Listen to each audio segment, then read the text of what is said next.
takes on a life of its own. If you are alone, There's good reason. Is there anything I can do for you? Yeah, what is it? Die.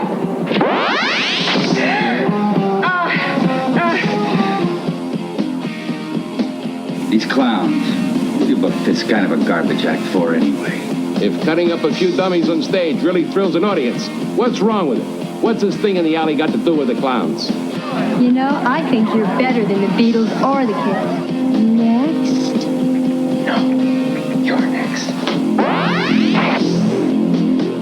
MO's the same. All the victims have a record, drugs, prostitution, all stabbed with a good-sized instrument. By the shape of the wound there, looks like a very large knife. Same as last night. Not bet on the same killer. Now, these guys sure know how to murder a girl on stage. I wonder if one of them isn't just getting a little tired of playing make-believe. Want me to check it out? Yeah, right now. They're on stage tonight, and I don't want this kind of a repeat performance. Who was hiding behind the mask and giving the crowd real? Who was spreading terror on tour?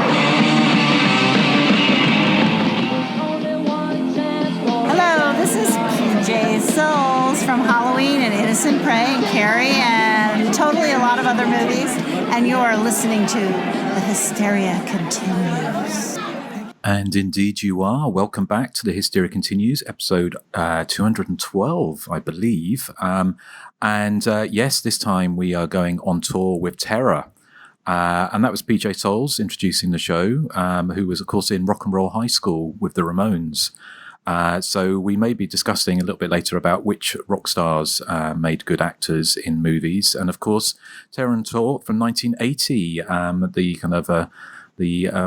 well, I just want to apologise, first of all, for the sound quality of the intro because Terror on Tour still hasn't had any digital release, I don't think. So that was going to rip from the VHS that was released way back when.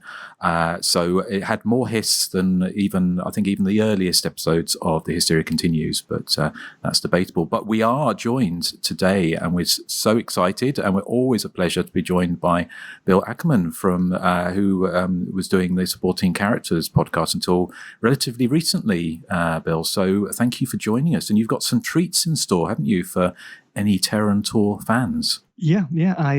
I did a few interviews yesterday with people involved in the film that I'll be able to share with fans of the film. So it was exciting. And hopefully Supporting Characters will be back, but I've just been busy with other things. Well, hopefully, a little bit later, you'll tell us if there's stuff you want to mention, because I know you've had some quite exciting projects come to fruition, and perhaps in the pipeline. So, a little bit later, we can have a chat about those. So, but thank you, Bill. I mean, that's really exciting to be talking to people involved with the film and all the fans of the film, all 5 of them, probably, will be excited to hear that. As Nathan and 4 others. Yes. Well, yes. Well, talking of which, Nathan, how are you doing? I'm doing great. I'm actually extremely excited to be discussing this film because it's something that I would have chosen. So I know. How do you talk about it? It was a bit of a curveball, me choosing this one, I think. So a little bit, yes. But it's partly because I was so excited to have Bill involved. He came to fruition because Bill said that you'd been working on some stuff to do with the film, or you'd been doing some research around the film. Yeah. So I thought it's a perfect opportunity to get you back on the show. What was I'm trying to remember. Suddenly it occurred to me. I can't remember what the film you joined us with before was. It was Alice. It was Alice, Sweet Alice. Ah, of course. Yeah. Yes, of course. So excellent. And Joseph, how are you doing? No soup for you, Justin. Yes, there may be some Soup Nazis references coming up a little bit later. But and Erik, how about you? I don't have any idea what the Soup Nazi thing is. It's from Seinfeld. Okay, well, I don't know then. Sorry. Basically, they go to this restaurant, and the actor who plays the manager in Terror on Tour, he's placed a soup Nazi, and he just doesn't want to give anyone soup who doesn't follow his rules. Okay. Yeah. So yes, and Bill, of course, you're joining us extra early as well, aren't you? Are you a bit of a night owl? No, I'm a morning person, but not 3 a.m. So no. it is a little early for me, to get up today. But well, thank you. It's fine. Thank you for your dedication to cinema. Well, to video in this case. But yeah, Terror on Tour. So we are looking very much forward to talking about that. But before we do that, in our usual manner, we'll talk a little bit about what we've been watching recently. So Bill, Has anything caught your fancy in the last couple of weeks or so? Yeah, well, the last thing that I watched, I don't remember if you ever covered this on the show. Did you ever see a movie called Dark Was the Night? It's 2014, I think. But it's a creature feature from Jack Heller, who I guess is best known as the producer for films like Bone Tomahawk. But he made this movie. It's a little bit like maybe certain Steven Spielberg movies, like his War of the Worlds remake, but like on a more small scale, like a small town in upstate New York, and like horses start missing and weird footprints start appearing in the local town square, and it kind of evolves into just a good old fashioned monster movie, really, a little bit like something like Them, but contemporary. But I just saw that again on Blu-ray, and it holds up as a nice little B movie. If you don't go into it with too high expectations, it's an earnest little monster movie. I saw a movie called Hysteria. That's a giallo. One podcast I like, in addition to yours, is a film podcast called Fragments of Fear. It's a new podcast on kind of more esoteric giallo films. And they did an episode on this film called Hysteria. I'd never heard of it. It's early 80s, deals with like prostitutes and kind of a mix of espionage and giallo. So it's a little bit different. Is that the one where she gets the cigarette lighter and the assassins are after her? Yes. Yeah. You've seen it? It's a good movie. I like that one. Yeah, I thought it was really good. I'd never heard of it. It's the same guy that made Nothing Underneath. But yeah, interesting, like very unusual, like mix of like kind of like almost like Vice Squad-y kind of sleaziness, but also like espionage and like, Argento-ish kind of stalk and slash stuff. But I don't know, kind of a nice surprise. And then the last thing I saw recently, it's not really a horror movie, but this thing called Down Friday Street.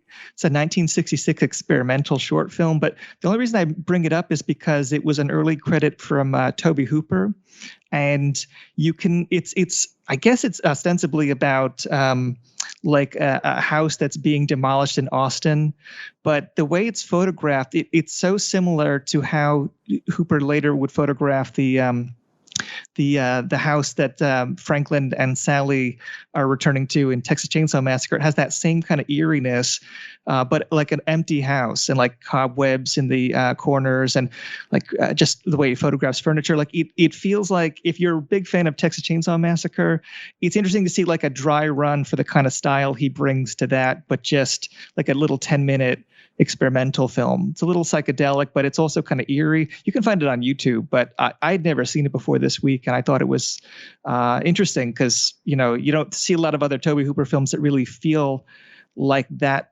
first Texas Chainsaw Massacre afterwards, even though he does a lot of other horror movies. But I don't know. That's pretty much all I've seen recently that's horror related. Cool. Thank you, Bill.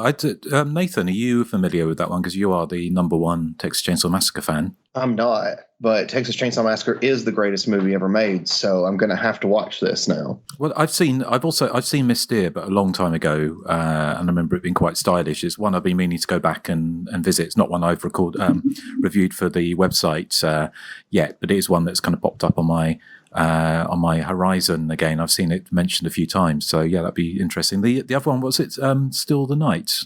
Dark Was the Night. Do you know that one? I can't remember if you guys ever covered it, like as a recently seen item. I don't. It's not one I'm familiar with, but no, it sounds intriguing. Is it the one? Is that the one with the actor who looks like Elon Musk? I can never remember his name.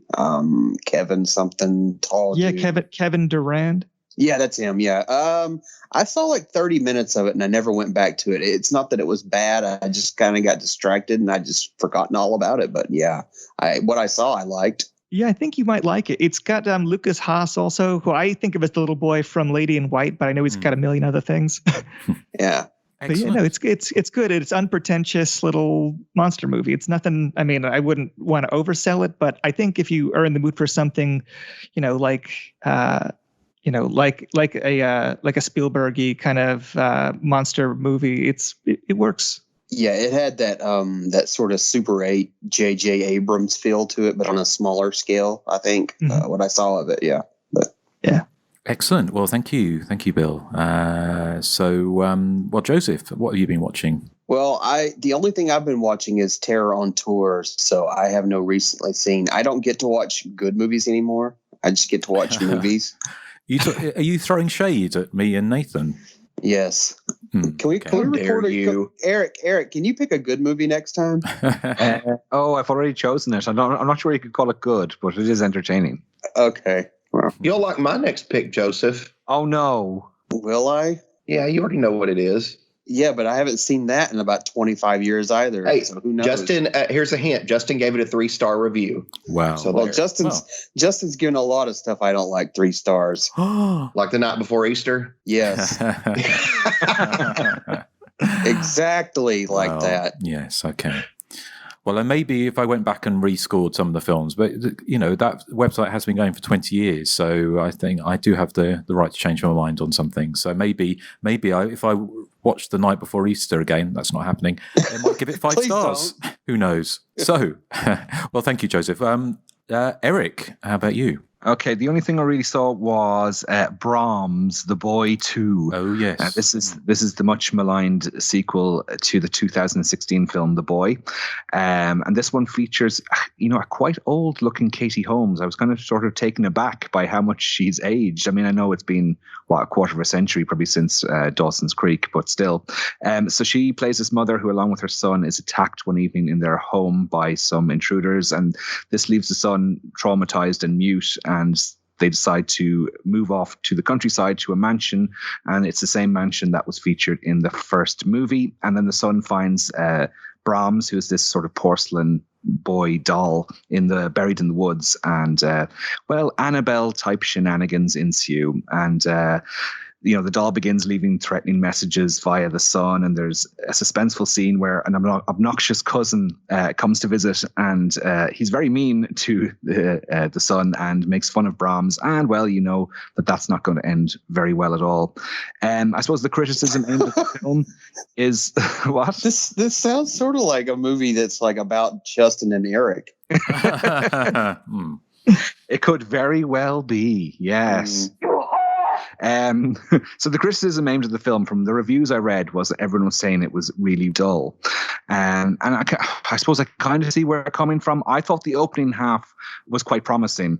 And there are some particularly eerie scenes with the doll that, like in Annabelle, correct me if I'm wrong, but you never actually see Annabelle move, or, it's all suggested that she has sort of an evil aura about her. But I don't think you actually see her head move or her eyes move or anything. Whereas in this one, you do actually see the doll move slightly from time to time, and that's quite effective. But then the second half of the film just ends up going nowhere, and the finale, which should be the exciting bit, it ends up being just a bit flat, and it completely runs out of steam halfway through, and it's really sort of paint by numbers filmmaking. I mean, it's not a bad film. I think the reviews kind of were a bit harsh, to be honest, because it's a fine line between this film and any of the sort of Conjuring, Insidious, Annabelle universe movies, from what I could see. I thought it was perfectly watchable, but it's just very run of the mill. Was my problem with it, I suppose. Has anyone else seen that? No. I take that as no. I mean, I've seen the first one, but I haven't seen the second. Did I discuss? I saw it. Did I? I can't remember. I mentioned it on. Well, if not, I mean, I kind of concur with what you said. My biggest bugbear with it is and it is a kind of bugbear of mine in films in general, is when they set a movie in a place like England. And then they obviously filmed it in Canada, because the house, the big mansion house that's supposed to be this big English manor house, looks nothing like any house ever seen in England ever.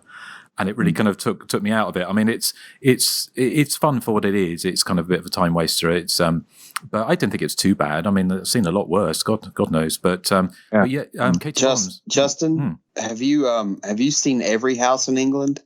Pretty much. I did with my old job. I used to travel around quite a lot, but you can tell, like, English. The only one that looked, I think the one in The Haunting, the original 1963 Haunting, but actually that was actually set in up in New York, wasn't it? But I think is and maybe filmed in England. But it's with this one, it's got a style of house. It's just being a bit anal about it, but it doesn't look anything like an English manor house at all.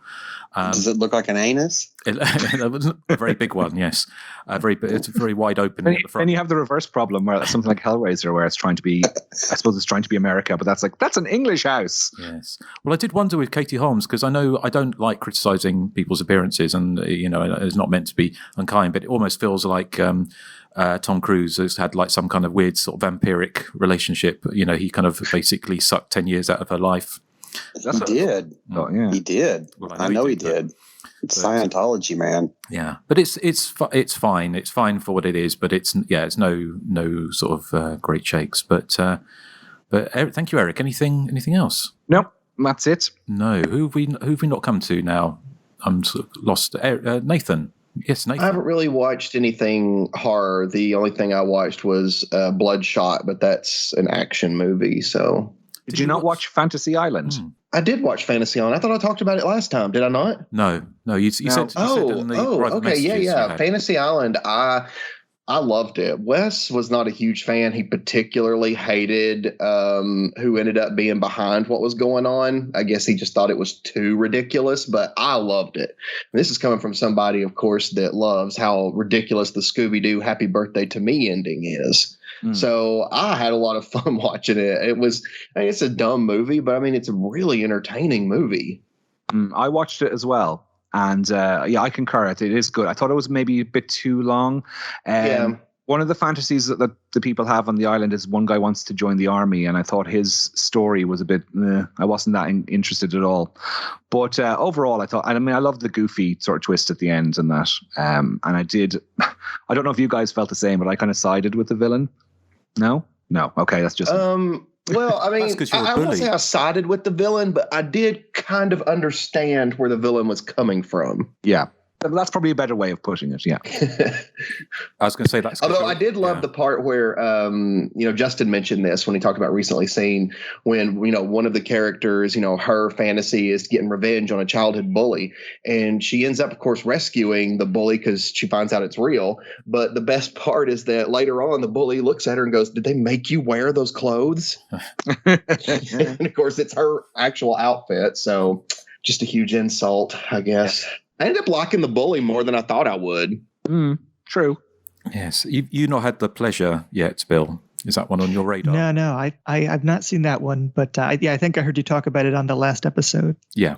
So it's a certain type of movie, but it's like a fun, fun kind of movie. So more fun than Terror on Tour? Most things are, aren't they? No, maybe I'm getting ahead of myself. Hey. No, I will all be revealed. But before that, Nathan, is anything else you've been watching? No, nothing else except for Fear Thy Neighbor, which is horror in its own way because it's true stories about how neighbors get into feuds that end in murder. We have a similar thing here called Nightmare Neighbors. Is it any good? Do you watch it? Well, it's not. It's probably more people going saying you've been playing that same song for 24 hours or things like that. It's not usually quite sort of. I think because we don't have guns in the UK, so it doesn't usually end in murder. Oh yeah, here in America, there's guns rampant, so there's murder all the time. Yeah, there's people just throwing. It's kind of if looks could kill. USA. Hey, no offense to anyone that owns a gun responsibly. I'm not, calling you out. I'm just saying that there's a lot of irresponsible people. And in Spain, there's no somehow own guns. Yeah, the police have guns here, unlike the UK, but it's no one else has allowed them. I don't think. Is it just it's like detectives are only allowed guns? It's not like patrol officers. What in Spain? That true, Justin? I think, or in the UK. Oh, in the UK, no, I don't. No police have guns apart from special forces. I can guess the people. Yeah. So, okay. Well, thank you, Nathan. There's a couple of things I watched. One was Becoming, which isn't the Michelle Obama story, in case you're wondering. It's it's from this year. I think it was released this year. It's kind of a sci-fi horror-y kind of possession kind of mashup, which I thought was quite intriguing. Actually, it's got Toby Kebbell in it, who I recognised, and I thought he's played an American character, but he was in one of the episodes of Black Mirror. And in this, he's with a young couple traveling across country to go and visit relatives. And there's this kind of curse, or it's never really explained what it is, but it's this these families are usually the father gets possessed by this entity who ends up killing the father, kills all the family, and the curse gets passed on. So a bit like the kind of Grudge, but not quite like that. And I thought it's quite intriguing. It's kind of never quite explains what the curse is or where it came from, but what had this really kind of interesting sort of premise that when characters bump into whoever's kind of possessed and has been slowly taken over, if they bump into someone else or touch someone else, that person becomes them, and they think they're that person for a period of time. So there's a scene where he bumps into someone at a gas station, and then they have an argument about whose car. They both believe the car out front belongs to them. So it's this kind of quite an interesting sort of premise, but I won't say any more about it because no one's kind of sort of sounds like Fallen with Denzel Washington, but they don't know. I mean, they know that they're possessed in that film, obviously, but this kind of sounds like the sort of the antithesis of that, where you don't know that someone's inside you or whatever. Yeah, like Sleeping with Erik, I imagine. Like the whole body jump from like from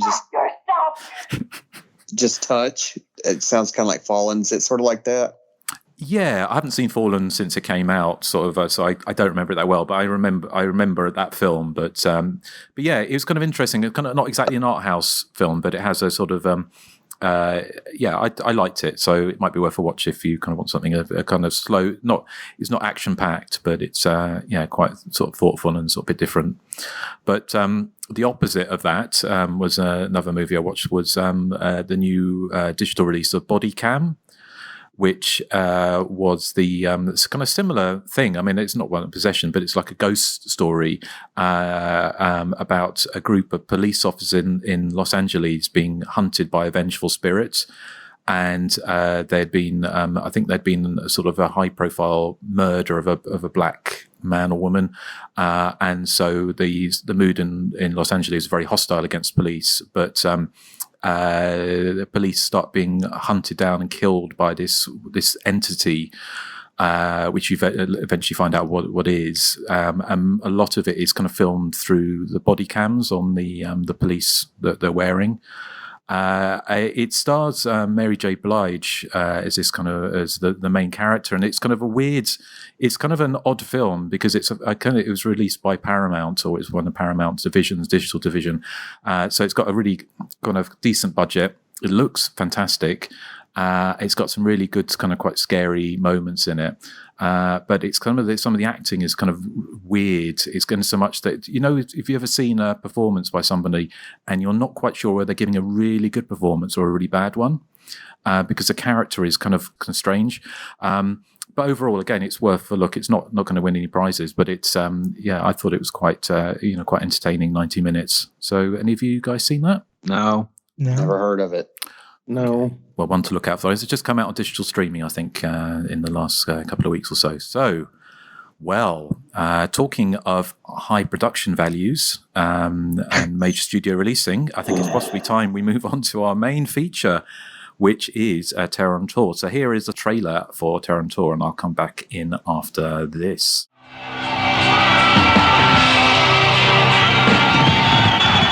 They play at murder in Terror on Tour.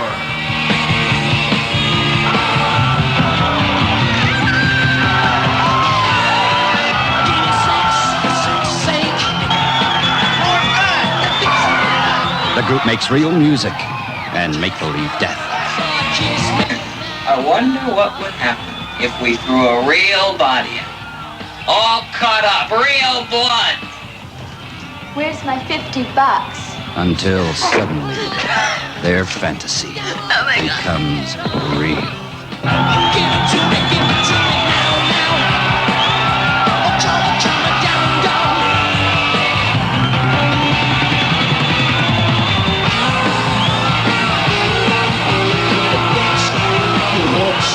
They played for fame and fortune, but someone was playing for keeps.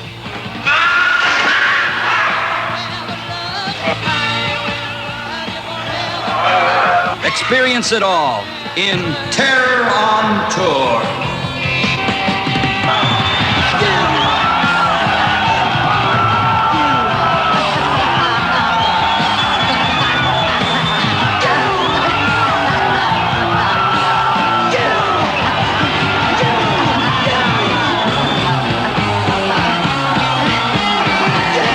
killer was stalking the backstage shadows and sang a song of death. Next.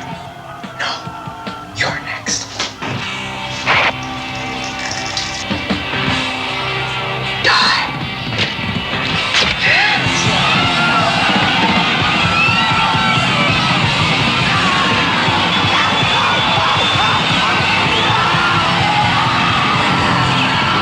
Who was hiding behind the mask and giving the crowd real blood?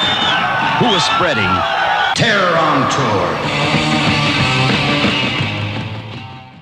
A rock band called the Clowns comes under suspicion of murder when several prostitutes are killed by individuals made up like members of the band. That was a very brief and Spartan synopsis on IMDb of 1980s Terror on Tour, which it's an oddity. It's a film I reviewed, actually. I looked back and I gave it 3 stars. Again, so we're talking about 3-star reviews. I think I gave it 3 stars. And it's a film with a great premise, but perhaps not so great execution, I think might be fair to say. It's as I say, it's a story of a rock band called the Clowns, who are kind of modelled on a kind of Kiss or kind of shock horror, Alice Cooper style, or Misfits style kind of horror rock band rather than punk band, I guess, although the way it's filmed with the audience, it looks more like a sort of new wave punk audience than a sort of a traditional rock audience. But they're on tour and terror follows them. And so several kind of characters, which reminds me of like a Friday 13th sequel, where characters just turn up and get murdered by somebody dressed as the band. And the band are dressed in a kind of glam rock horror, kind of very Kiss-like. And they've got the Phantom of the Opera style half face mask, and the other half of the face is painted like a kabuki or some kind of Japanese monster spirit, and wearing a Leo Sayer afro wig and a red cape.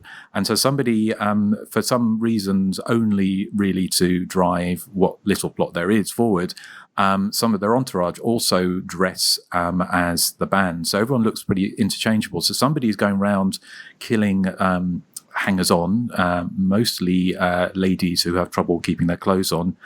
And that's it really. And then after the first set of murders, I think there's 3 murders in one night, then the sort of ineffectual police turn up and start following them round, become groupies of their own, I kind of guess, of the Clowns, and follow them around. And they make the not unreasonable assumption that maybe one of the bands is actually killing these women. Or one of the associated hangers-on. Well, I won't spoil it just yet, but the film goes to a conclusion where you actually do get a character who I quite liked, I think, who's a woman who had been arrested by one of the detectives and came in to basically become a kind of amateur detective to try and find out who the killer is. And she doesn't last very long, but my favourite scene in the movie, she runs away from the killer wearing ridiculously high heels and clip-clops down the corridor in very loudly while she's being chased by this killer in a massive afro. So the film could have done with a bit more of that. I mean, surprisingly, actually, I thought, and I may be alone here, although I think Nathan quite liked the music's not so bad. I thought actually the band themselves were pretty good for what they're doing. Now, obviously, when I mentioned before Rock and Roll High School with the Ramones, and they famously had, I think it was it Johnny Ramone or one of the Ramones? Apparently they had to like do something like 42 takes for his one line of like, "Oh wow, we've got pizza." So I was surprised actually they weren't as bad as you might think. They weren't going to win any awards, and it's probably not a surprise that they didn't go on to glittering film careers. Although it'd be interesting to hear. When we do get to interviews about what they thought about the movie, but overall, it's a fun.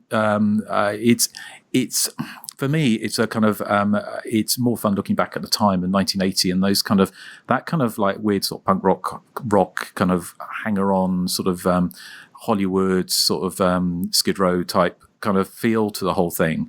And these kind of low budget programmers that are being made with, obviously we talk about the connections with Home Sweet Home and To All a Good Night as we go on. But overall, the film could have done with a bit more, for me, a bit more energy. In so much, funnily enough, you're making a film about a rock group, but the actual suspense, there isn't any suspense really in the first hour of the movie. You really have this kind of methodical kind of rock number. Then someone dressed as the one of the band members goes around, a lady's top falls down, and then she gets killed. And then so it's not until the end of the movie where you actually have sort of 15-20 minutes of people running around in the dark under the stage area, being chased by the killer, that the film actually kind of comes alive for me as a kind of bona fide slasher movie.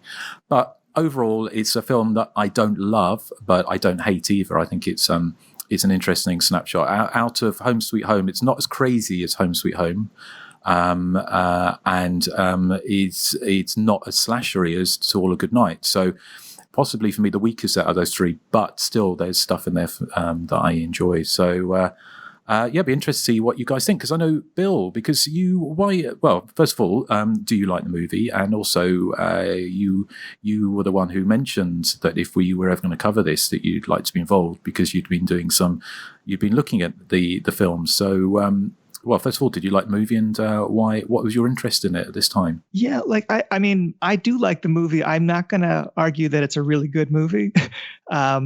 I think for me, like when I saw it, I guess it would have probably been in the early 90s. It would have been the media home video of it. So I'd grown up with I'm old enough to remember like the tail end of the kiss in the makeup being kind of like almost like a scary presence on TV, because I was really young, and it was like these kind of scary rock and roll clowns on television. I didn't quite understand what they were all about. And you'd see their like paintings of them on like the fun house at the local amusement park. Like, I don't know, there was something kind of a little bit menacing about them when I'm really little. By the time I saw Terror on Tour, it was like that was not a draw for me, that there was like a kiss-exploitation horror movie. Like, I'm like, oh God, that's going to be so cheesy and dated.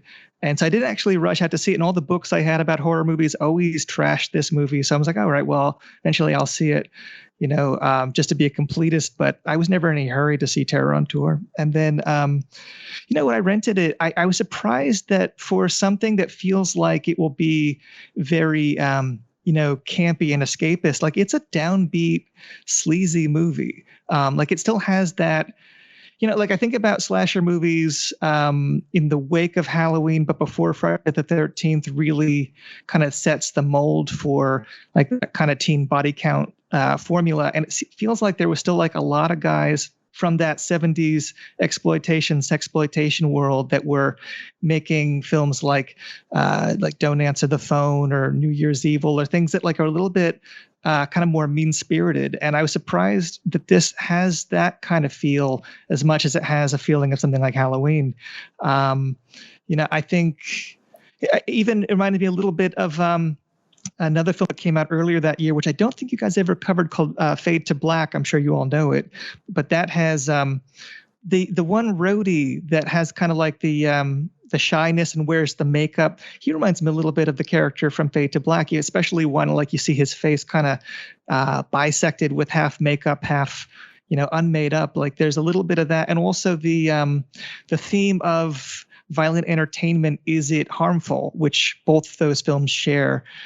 Some of that feels like also a little bit taken from Phantom of the Paradise, which also parodied Alice Cooper and shock rock and violent stage shows, and cynically, they're both films are like saying that the fans are, there's maybe something sick about them that they would even go see something like this, which is such a weird thing for horror films to trade in. Is like, what you're watching bad? Like it's almost like and it's quite like Funny Games or something. It's not quite judging you for watching the movie, but it is a weird blend that way. It almost reminds me of like if a 13-year-old boy and his mother collaborated on a movie, because on the one hand it's like rock and roll excess and naked women and gore, but it's also like, but this is wrong and everyone's unhappy and they're all gonna die.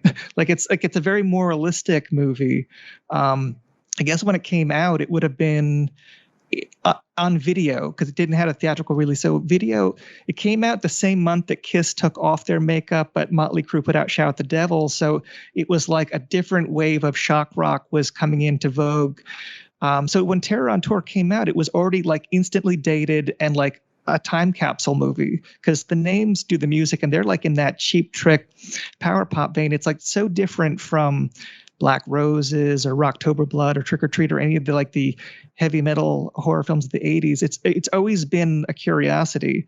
But I do like it. I think the Names as actors are like a little bit awkward, to put it kindly. They weren't obviously actors. They weren't even together at the time that they got hired to do this. I think they reformed to be in this movie, which they knew was going to be cheesy. We can get into background, but they, it's interesting because they feel like a real band that's been cornered into appearing in a movie, not like actors playing musicians. So on the one hand, it gives it kind of like a stiff quality, and like, but on the other hand, it's like they don't feel like. They don't feel phony. Like they feel like a genuine band. And even when they're giving like their kind of flat dialogue, like their flat pickup lines to the groupies, like that can almost work because it feels like they're bored with the sleazy routine that they have. Like you could say, oh, it's just bad acting, or it could also feel like, you know, a comment on like these guys going through the motions. But you know, as far as things I do like about it, I think the cinematography is not bad. James Roberson shot it, who had done The Town That Dreaded Sundown.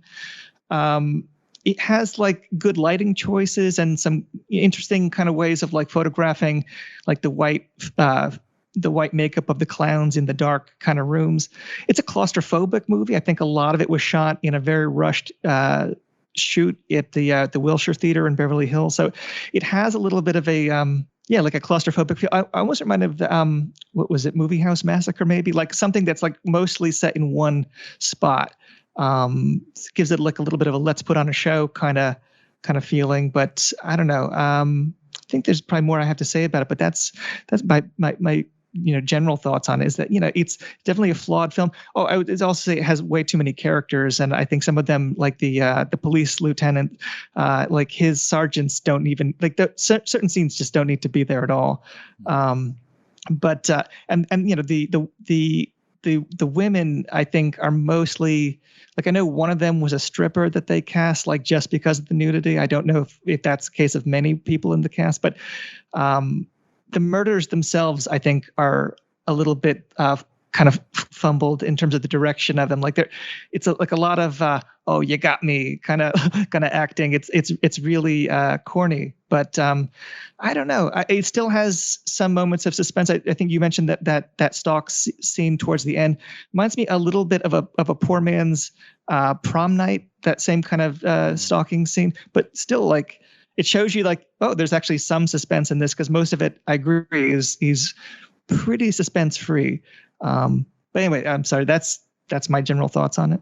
Excellent. Well, thank you, Bill. And we'll hear a lot more from you later on the background. But Nathan, as this, I believe, I'd be very surprised if this wasn't a firm favorite of yours. Oh no, I love this movie. I do agree with a lot of what you guys have been saying. Bill's talking about some of the police scenes were kind of unnecessary and just felt like they were padding out the running time. For me, the last like 20 minutes just make the whole movie totally worth it. Everything from the little chase scenes to the killer's very over the top acting. I love when he gets kicked down the stairs and he goes, "Why would you do that?" I just thought that was hilarious. But I would assume that he was shouting to the heavens, "Why am I in this movie?" I was thinking more of why love. But yeah, I really enjoy it. I liked the character of Jane, which is the undercover groupie that gets kind of forced into doing this like minor detective work. I thought it was interesting the way the movie kind of pulled the rug out from under me a little bit, because, she finds Lambert's body and then she's got the intelligence to grab his gun. And you're like, oh, okay, she's about to go after the killer. And then right after that moment, she dies. So it's just like, I just thought that she was going to have more of a battle there. And actually, I think the movie did miss a little bit of an opportunity because, a lot of their on-stage antics involve, stabbing women and killing them and talking about cutting them up and all that stuff. And I'm like, I think that at the end, if it had been a woman on the stage that was being attacked, it would have packed even more of a punch, because that was the clown's whole shtick was, killing women. But that being said, I did love the ending to the movie too. I mean, I thought it was just such a crazy, like, psychotic way to end the film, so I really, really enjoyed it a lot. For other parts I thought were kind of amusing, when one of the women dies, and a lot of the kills just seem to be people getting stabbed in the gut. But when one of the women dies, she barely has a reaction, and then you kind of hear her go, "Oh my God," and then fall down. I thought that part was really good too. The acting, it varies, but honestly, I will say, sticking with it, my favorite character in the movie was Jane, and I really wanted her to live so badly, and then she didn't. That was kind of sad. But no, definitely a good movie though. And, I had a lot of fun watching it. I'm very excited that you chose it, Justin, because as you know, this probably would have been a Nathan pick. Well, yes, indeed. Yes. Well, thank you for your thoughts, Nathan. I'm sure you'll be treating us to many similar kind of films coming up soon. But Erik, how about you? What were your thoughts on Terror on Tour? Okay, well, I didn't see Terror on Tour until maybe 10 years ago, and I couldn't remember anything about it going into this week. And I kind of recall now why it made little impression on me, and it's not to do really with the film itself, but the quality of the print. It suffers from what I call humongous syndrome, in that, if you remember, in the pre-DVD Blu-ray days, humongous was this sort of title where, we'd love to see what's going on, but unfortunately it's so dark that all we see is a sort of smudge of the odd shape here and there amidst the darkness. And that's kind of the problem I had initially with Terror on Tour, is that, especially if you're like, we've had some really, really sunny weather here in the UK for the last few weeks. And so if you're watching it in a brightly lit room, it's very difficult to see what's going on. And the second thing, and Bill mentioned this, is that it also suffers from what I call Alien 3 syndrome, which is too many characters who look identical. So you've got the 4 band members who are all dressed up, as the clowns, and then they've got some of their entourage dressed the same, and then you've got the killer who's dressed the same. So it's kind of difficult to see who's who or understand kind of what's going on in each scene. But having said that, I try to imagine, okay, if I could see what's going on, am I enjoying this film? And I was surprised to say that I kind of did. I thought the opening half was quite good when it gets to the party scene in the theater and the groupies are being killed off one by one. I thought that was kind of interesting. Again, I find it kind of hard to tell, like, who was disappearing down to the blood room to have intimate relations with a woman. Is that like one of the band? Is that one of the entourage? Is that the killer? I can't tell. But I did find that bit kind of interesting. I thought, I think you've mentioned this before, it kind of slows down when it cuts to the policemen and the police procedural and the detectives and stuff. And I think they're kind of superfluous to the plot. But when it's focusing on the band, I thought it was really good fun. I like the music. I think myself and Nathan were both in agreement that there's a song that plays towards the end. I don't know what the title is, but it was really, really catchy. Yes. Yeah. I thought, they have that kind of, you were saying that they're more of kind of an American new wave band than a rock band. That they're very like the bands we saw in Graduation Day and House and Sorority Row, New Year's Evil, all those films that had kind of quote rock bands, but they're kind of that 1979, 1980 new wave sound. I thought they're the most unthreatening shock rock band ever. As you said, that you mentioned they have Leo Sayer wigs. I've written down here Jan Brady wigs. They wear those big afros. Yeah. And there's a great scene. One of their most shocking on-stage stunts is to just very gently decapitate a very fake-looking mannequin. And it's not terribly shocking or exciting at all, but I thought that was part of the fun. It's so, I mean, the plot wise, I suppose not a huge amount going on. I do like some of the dialogue though. How long do we have? 8.5 inches. Oh no, make that 9. I thought that was a work of genius, that line. Even Julie Cooper herself would be proud of that line. I love that. I mean, I love the whole idea of, a band putting on a rock concert and murders taking place in the venue. I think Justin said this. It's a great setup, probably not executed very well. When we get into the behind the scenes, we'll see that the film was shot within the space of 1 week. And I think when you take that into consideration, I think they've done quite a remarkable job to get a film that's watchable and kind of fun in places. To get that filmed within a week, I thought was quite an achievement. I thought that the ending, as Nathan was saying, I thought it began to remind me of Prom Night a bit, with the sort of cat and mouse thing between Jane and the killer. And I love the ending. I mean, it kind of ends quite abruptly, but I think it has quite an impact. And Bill was saying, I mean, for a film that promises to be quite cheesy, and it is cheesy in places, it does kind of end on a very serious, sort of shocking note, I suppose. So for me, I did enjoy the film. I would love to see one of the big Blu-ray companies, well, the niche Blu-ray companies like Vinegar Syndrome or 88 get their hands on this and give us a remastered print, because I'd love to sort of see it properly as such. But I was surprised. I did enjoy it. Of the sort of ones that had the same production team around this time, I think, I mean, I'd have to watch Home Sweet Home again, but I think I enjoyed this more than Home Sweet Home. Home Sweet Home does, of course, have Mistake, who could what? Mistake could be a member of... The fuck is your problem? I think I did like this more than Home Sweet Home. But yeah, no, I thought it was pleasantly watchable, I suppose is the word I'm looking for. I mean, it has great moments, and again, as I said, would love to see a proper print of it and see if it does hold up as a good movie. But yeah, no, I didn't mind it at all. I agree with you, Eric. I think Mistake would have fit right in Terror on Tour. He would. It's awesome guitar skills. Yes. He just needs the wig. They could just rename the movie Mistake. And he could have been the opening act. He could have been the support act. Yeah.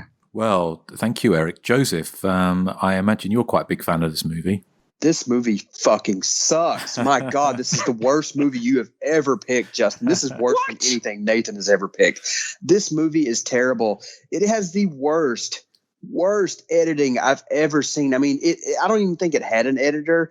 They will focus on scenes that just go on and on. Like there's this one scene, this dude's taking like some aspirin or something in front of a mirror for like 20 minutes. And he's just looking at himself in the mirror for like 20 minutes. And getting into, I guess, spoiler territory, they have the worst manager ever, because he's not doing them any favors going around killing all these women. And it's obvious that he's the killer, because he has no purpose in this movie whatsoever, except to randomly kind of just pop in and say, oh, hey, guys, I'll see you later. The fact that it's a quote unquote semi-famous person kind of, spoils the fact that he's going to be the killer anyway. But I don't know. This movie, the problem is, like Eric, like Justin, like Bill, and like Nathan has said, all the characters look the same. Like it was like an hour into the movie before I realized that the two sort of main guys weren't even in the band at all. I was like, I thought they were band members. Then who the fuck are they? And they were like sound techs or something. I'm like, who cares? Yeah.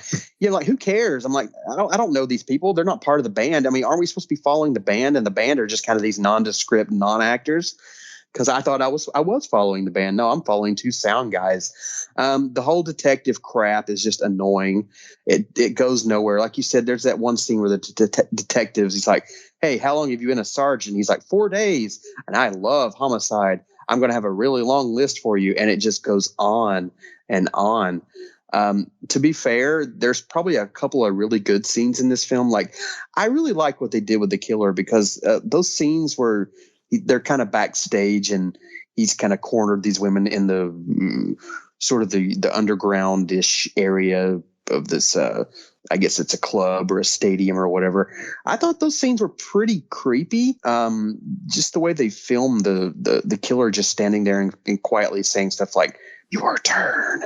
I just thought that was kind of a prom night-ish kind of, had a kind of prom night-ish creepiness to it. But the rest of the movie is so turgid. I was like, this is like tedium on tour. That's what it's going to call it. It's so turgid. It has no editor. It's like 83, 84 minutes long. It's like 35, 40 minutes, way too long. I didn't like the music. I didn't like any character.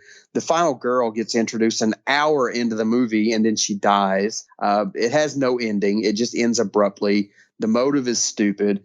Fuck this movie. I hated it. Okay. Wow. Well, thanks for that, Joseph. So that was some very strong feelings. Yeah, I did not enjoy this movie. I was so bored. And like we always say, the worst sin a film can commit is to bore you. And this movie was so boring. Well, I suspect there may be some interesting stories behind it. Sometimes the stories behind the movie are more interesting than the movie itself. But one thing that struck me, were they actually on tour or were they in the same venue? Because another thing is, like, if they're on tour, how long has this guy been their manager? I mean, has he not killed before? Why did he just start killing people now? There's like no sense is made of this plot whatsoever, what little plot there is. And also, wouldn't you think that if you've had 3 groupies murdered and dumped in the toilets at the same venue, they might have closed the show? Yeah, they're a bit Hey, have you not heard of The Show Must Go On? Yeah, I love how nondescript the band is too, because they're like, they know that someone's killing like all these like groupies, and a detective shows up to solve the mystery, and they're just kind of like, whatever. It's like no one has any emotion in this movie at all. The best actor in the film is the manager, and that's for obvious reasons. But Nathan was saying, I love the scene where he falls down the steps and he's like, why? And I was like, okay, I can't wait to see this.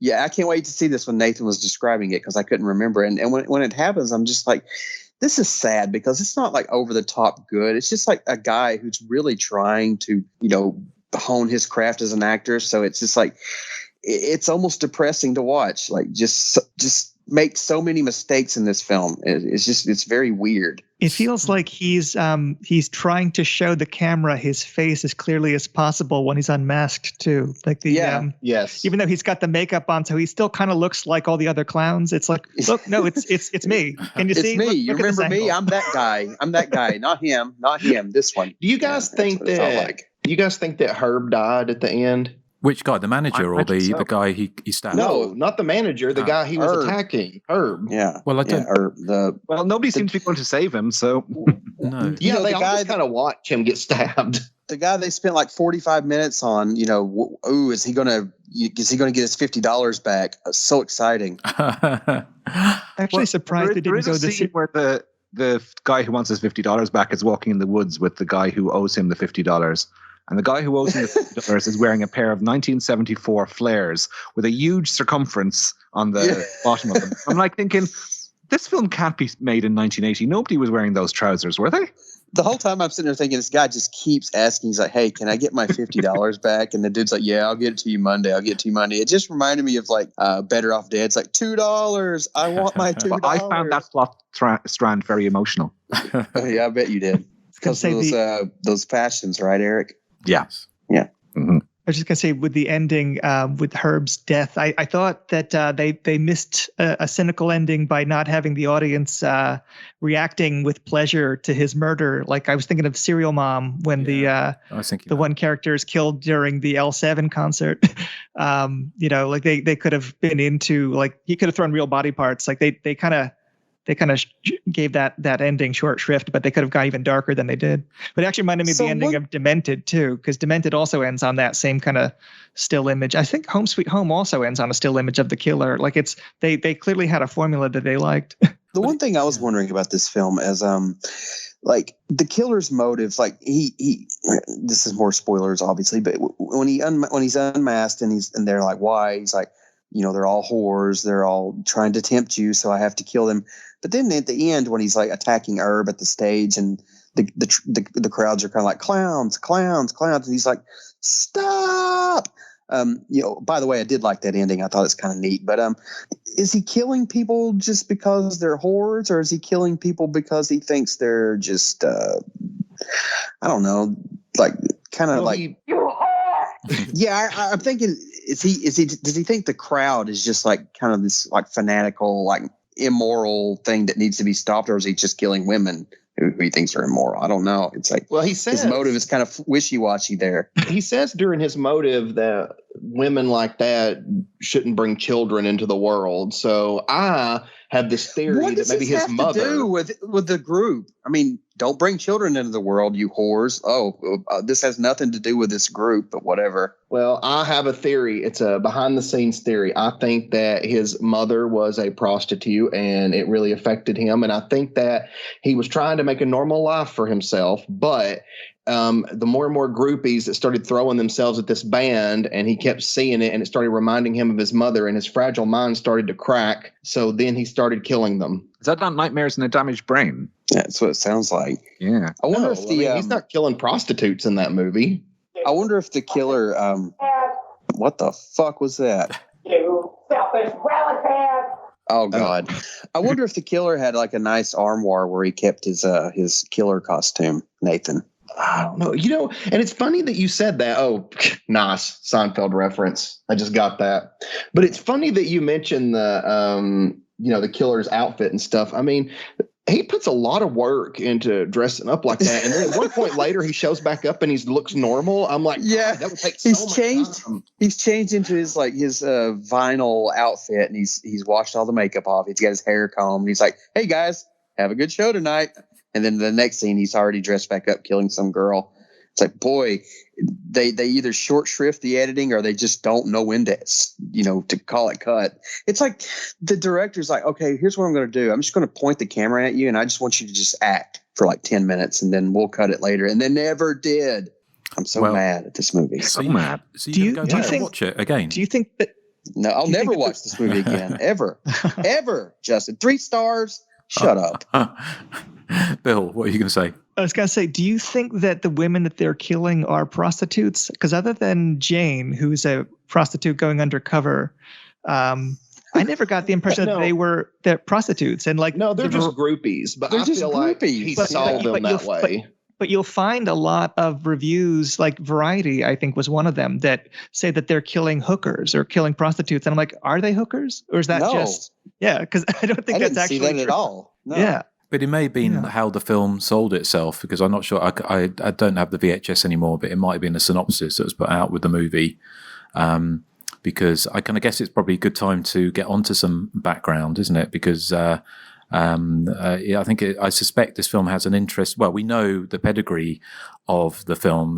There were several films made around the same time. And Bill, I think I'll come to you in a second. But I was just going to say, I did when I was looking into it.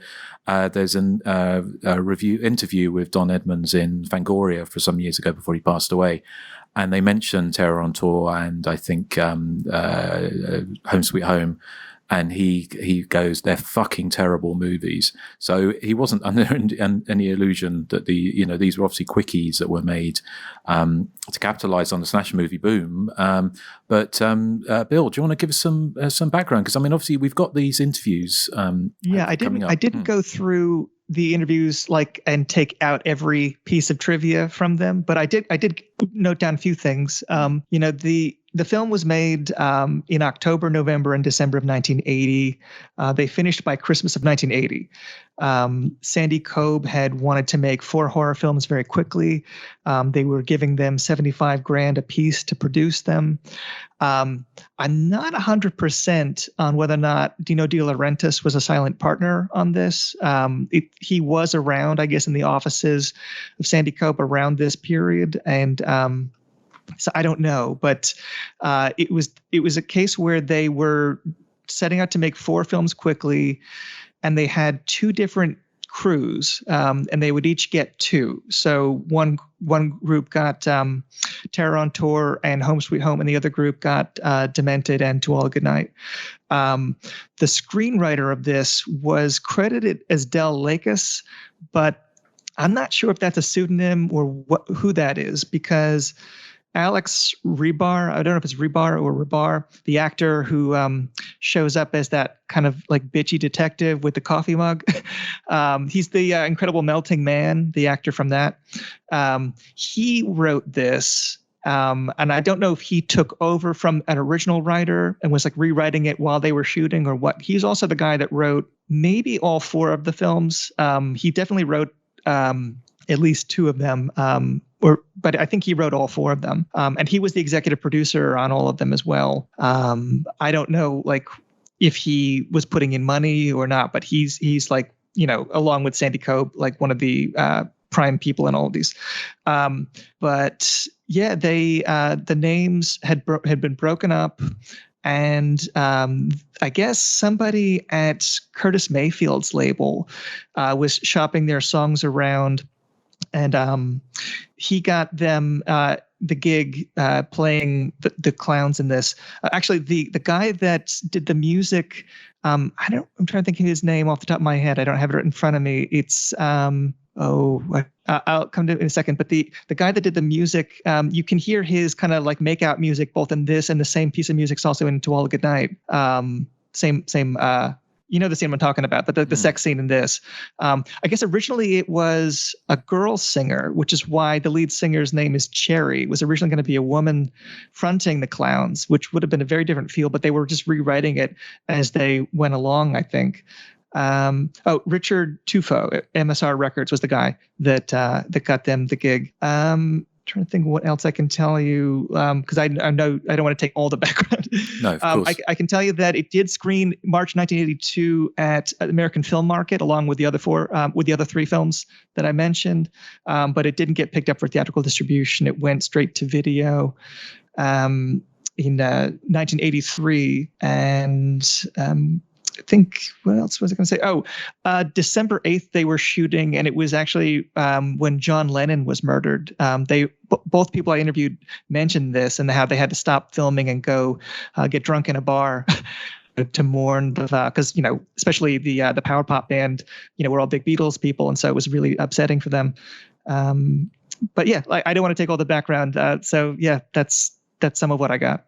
Excellent. Well, thank you, Bill. I was just an aside. I was kind of curious that, I mean, none of these films did get picked up for theatrical distribution, or did they? Because I think I'm trying to think. I thought there were some like one sheets produced for at least a couple of the movies, but I guess that may have been the case with if they were trying to promote them at film festivals in a way of trying to get someone to pick them up. But I mean, it seemed that, you know, they would not a lot of money if they spent $75,000 each on them in 1980, and they didn't make any money on them till, you know, a few years later. But I just wonder if it was maybe I'm not saying it was a tax dodge, but some of these movies certainly were done to sort of. Yeah, that was implied. I don't want to quote anybody, but yeah, it was implied that it might have been a tax dodge kind of situation, and not really produced as serious investments for, you know, for the movies. Obviously, we're not saying that that's the case, but certainly that has been known at some points in the past. So. Okay, well, thanks, Bill. Nathan, what have you got on this movie? Have you got anything? I do know that Lisa Rodriguez, who played my favorite character, Jane, was also in Home Sweet Home. She was Maria. Mistake tried to save her, but to no avail. Sorry, Mistake. Oh, Mistake. I miss Mistake. Well, you're probably alone there, but thank you, Nate. Anything else, Nathan? The only other thing was, we kind of talked about it earlier, but it was funny to me that the guy that played the killer, was it Larry Thomas, I think his name is, he left a review on IMDb where he literally apologizes for his performance. Yeah, I saw that. That was funny, wasn't it? I loved the bit where he sort of said that when he was sort of saying he was acting with Sandy Cope, and they said, you need to shout because this is going to be over loud rock music. And they didn't put any rock music under them speaking, so they were just shouting for no reason. It makes no sense in the finished film. No. So, well, thank you, Nathan. Did you guys notice the John Wintergate and Calisu? I looked for them. I didn't notice them. They're Mod Boy and Mod Girl. It's all about. I didn't care enough to remember who that was. So they're in the audience, and I think they're part of the food fight, but they don't have any close-ups. But they have like outlandish outfits, but they're Well, I'm so glad they got top billing in the end credits, though, at least. They should have had a bigger part. I should have watched Boarding House instead. Well, Joseph, do you have any background for us? Yeah, well, to be fair to Justin, he didn't give this 3 stars. I just looked it up. He gave it 2.5, but still, Justin, what is your problem? The only really thing I have is I was looking into the release of this film, and I don't think it got a theatrical release at all. As a matter of fact, I think it just went straight to Betamax. As far as I know, I couldn't even find any kind of regional information on it. So I'm assuming it was just a straight to video thing, but that's all I have on the film. Okay. Speaking of that, Justin, just an aside, would you still give this 2.5? I think I'd probably bump it down to 2, maybe. Oh, I would have bumped it up. Sorry, Jan. Yeah, I don't know. Justin. Eric, what have you got for us? Okay, not a huge amount in addition. Have we mentioned the director Don Edmonds yet? Who, of course, infamously directed 2 of the Ilsa movies. He did She-Wolf of the SS and Harem Keeper of the Oil Sheiks. And he was one of the actors in Home Sweet Home. I found an interview with him on the internet where he says, it did not ever play in theaters. It just went straight to videotape, which is weird. Was videotape a big enough deal in 1980 to just send a film straight to video? Well, yeah, because like the late 70s, early 80s, from like 79 to like 82 is with this huge like Betamax boom and like the typical VHS boom, stuff like that. Yeah. And a lot of the porn stuff was, trying to make plots out of their films. So they were just kind of capitalized on that. And so was the horror films. The horror films, they couldn't get theatrical distribution because quality's sake, maybe, or they couldn't secure any rights or whatever. They had that avenue of like we have today of digital cameras. They had Betamax and video stores just blooming up everywhere. So, it was quite easy in the early 80s for a film like this just to go straight to video because it was really very popular when it first came out. I think it wasn't like a slow thing like the DVDs or the Blu-rays where it kind of took it a little while to take off. Like once videotape hit, it was everywhere. So, they just kind of, they got lucky that they were able to secure a release so quickly with it, in that avenue. Yeah, I think it was probably another few years before it went really through the stratosphere over here in the UK and Ireland. Was it, Justin? I don't think 1980 was a year when only the select few would have had a VCR. Yeah, I think it was sort of 1982 was kind of like really when the whole video nasty thing kind of took off. I think it was a bit more underground before that, but there were films coming out on video sort of around that time. But I'd be surprised if I would think they were made for a potential theatrical release as just quickies that they could just dump out into limited release or drive-ins, but for whatever reason they didn't play that way. But they're probably, there's all sorts of reasons for these things get held up, rights and various things and disputes, legal disputes, all sorts of things could mean they didn't. But I imagine Sandy Cope would have tried to make money wherever he could. So, but I can guess that's probably lost to the mists of time. Because looking at Sandy Cope in this movie, I very much doubt he's still with us. Yeah. Oh, it's a very delicate way of saying it. Yes. Sandy Cope, he made some awesome movies, though. I love all 4 of his 80s slashers. They're so good. He made this. He did Home Sweet Home. Was it To All a Good Night? To All a Good Night and Demented. What was the other one? Demented. I don't remember if I've seen Demented or not. Oh, it's really good. I don't know if you'll like it, but I love it. Well, I like To All a Good Night, and I love Home Sweet Home. I think it's hilarious. Well, I don't love it, but I think it's hilarious. But it's like I might have seen Demented, but I just can't quite recall. Was it? I've not seen Demented. Is it more of a? Is it kind of a rape revenge style? Yeah, it's like a rape revenge, but when she goes for revenge, it's very slasher-esque. Okay, let's just say meat cleavers come into play, as does piano wire. Intriguing. So, Eric, did you have anything else for us? Yeah, I was just saying the film was. I found an interview with Don Edmonds on the internet, and he said that it was filmed in the Wilshire Theatre on Wilshire Boulevard in Beverly Hills. Now, he says 5 days in this interview, but then I found another interview where he says 7 days. So I don't know how long the shoot actually was, but he says it was very stressful and they all had to sleep in the location and work sort of, 18 hours, 19 hours a day to get the film in the can. And I, in fairness, and I know Joseph won't accept this at all, I think they did a decent job for a film that was shot so quickly. Well, I mean, it's shot, fairly well. I mean, it looked, as far as you can tell, because it doesn't have a proper release, it looks pretty good, but it really needed an editor is what I was saying. I think that honestly is what ruined it for Joseph, because Joseph loves to edit. I mean, that's one of your passions, right, Joe? So yeah, I think that seeing something that's edited poorly just drives you crazy. I feel like that's... Yeah, you could be onto something there. To be fair, I mean, sorry to keep interrupting you, Eric, but to be fair, I don't think this is the worst movie we've picked, honestly. I was being hyperbolic, but it may be one of the most boring to me. And, like we said, boring is the ultimate sin for a film. Yes, are you hearing that, Feladay? Hey, no, I like Feladay. I thought Terror on Tour was better than Feladay. No, I thought I watched Feladay. Feladay had better pacing. It was better edited, obviously. It may not be as exciting in the slasher sense, but I enjoyed it more than Terror on Tour. Well, let's see what Bill thinks. Have you seen Feladay, Bill? I have, and I didn't love it, but I didn't hate it. And I live in Maryland, the home of Axum. So I would say that as far as the worst film that you've covered on the show, I feel like someone's being left out of the conversation. That needs to be Axum is the worst. Yeah, Your mama. That's all I can remember from Axum now at this stage is the "you mama" jokes that are at the start. No, what I remember is the glasses shaking. Yeah. To be fair to Axum, it is unintentionally hilarious. I love the scene where not to talk about Axum again, but the scene I remember is always going to be the old man. He's like, "God damn it, somebody in my house. God damn it. Oh my God. God damn it." And then he's like, "Oh shit." I think you've suppressed the memories, Eric. I think you suppressed the memories. Yeah. So, have you got anything else for us, Eric? No, that's it. I've got a little bit more if you want. Kimberly Bennett, that the actress that gets killed in the alley. I think Nathan mentioned that she says, "Oh my God," she falls to her death. The drug dealer. She later became an editor and was an assistant editor on Predator. Predator. That's a rhyme. Yeah.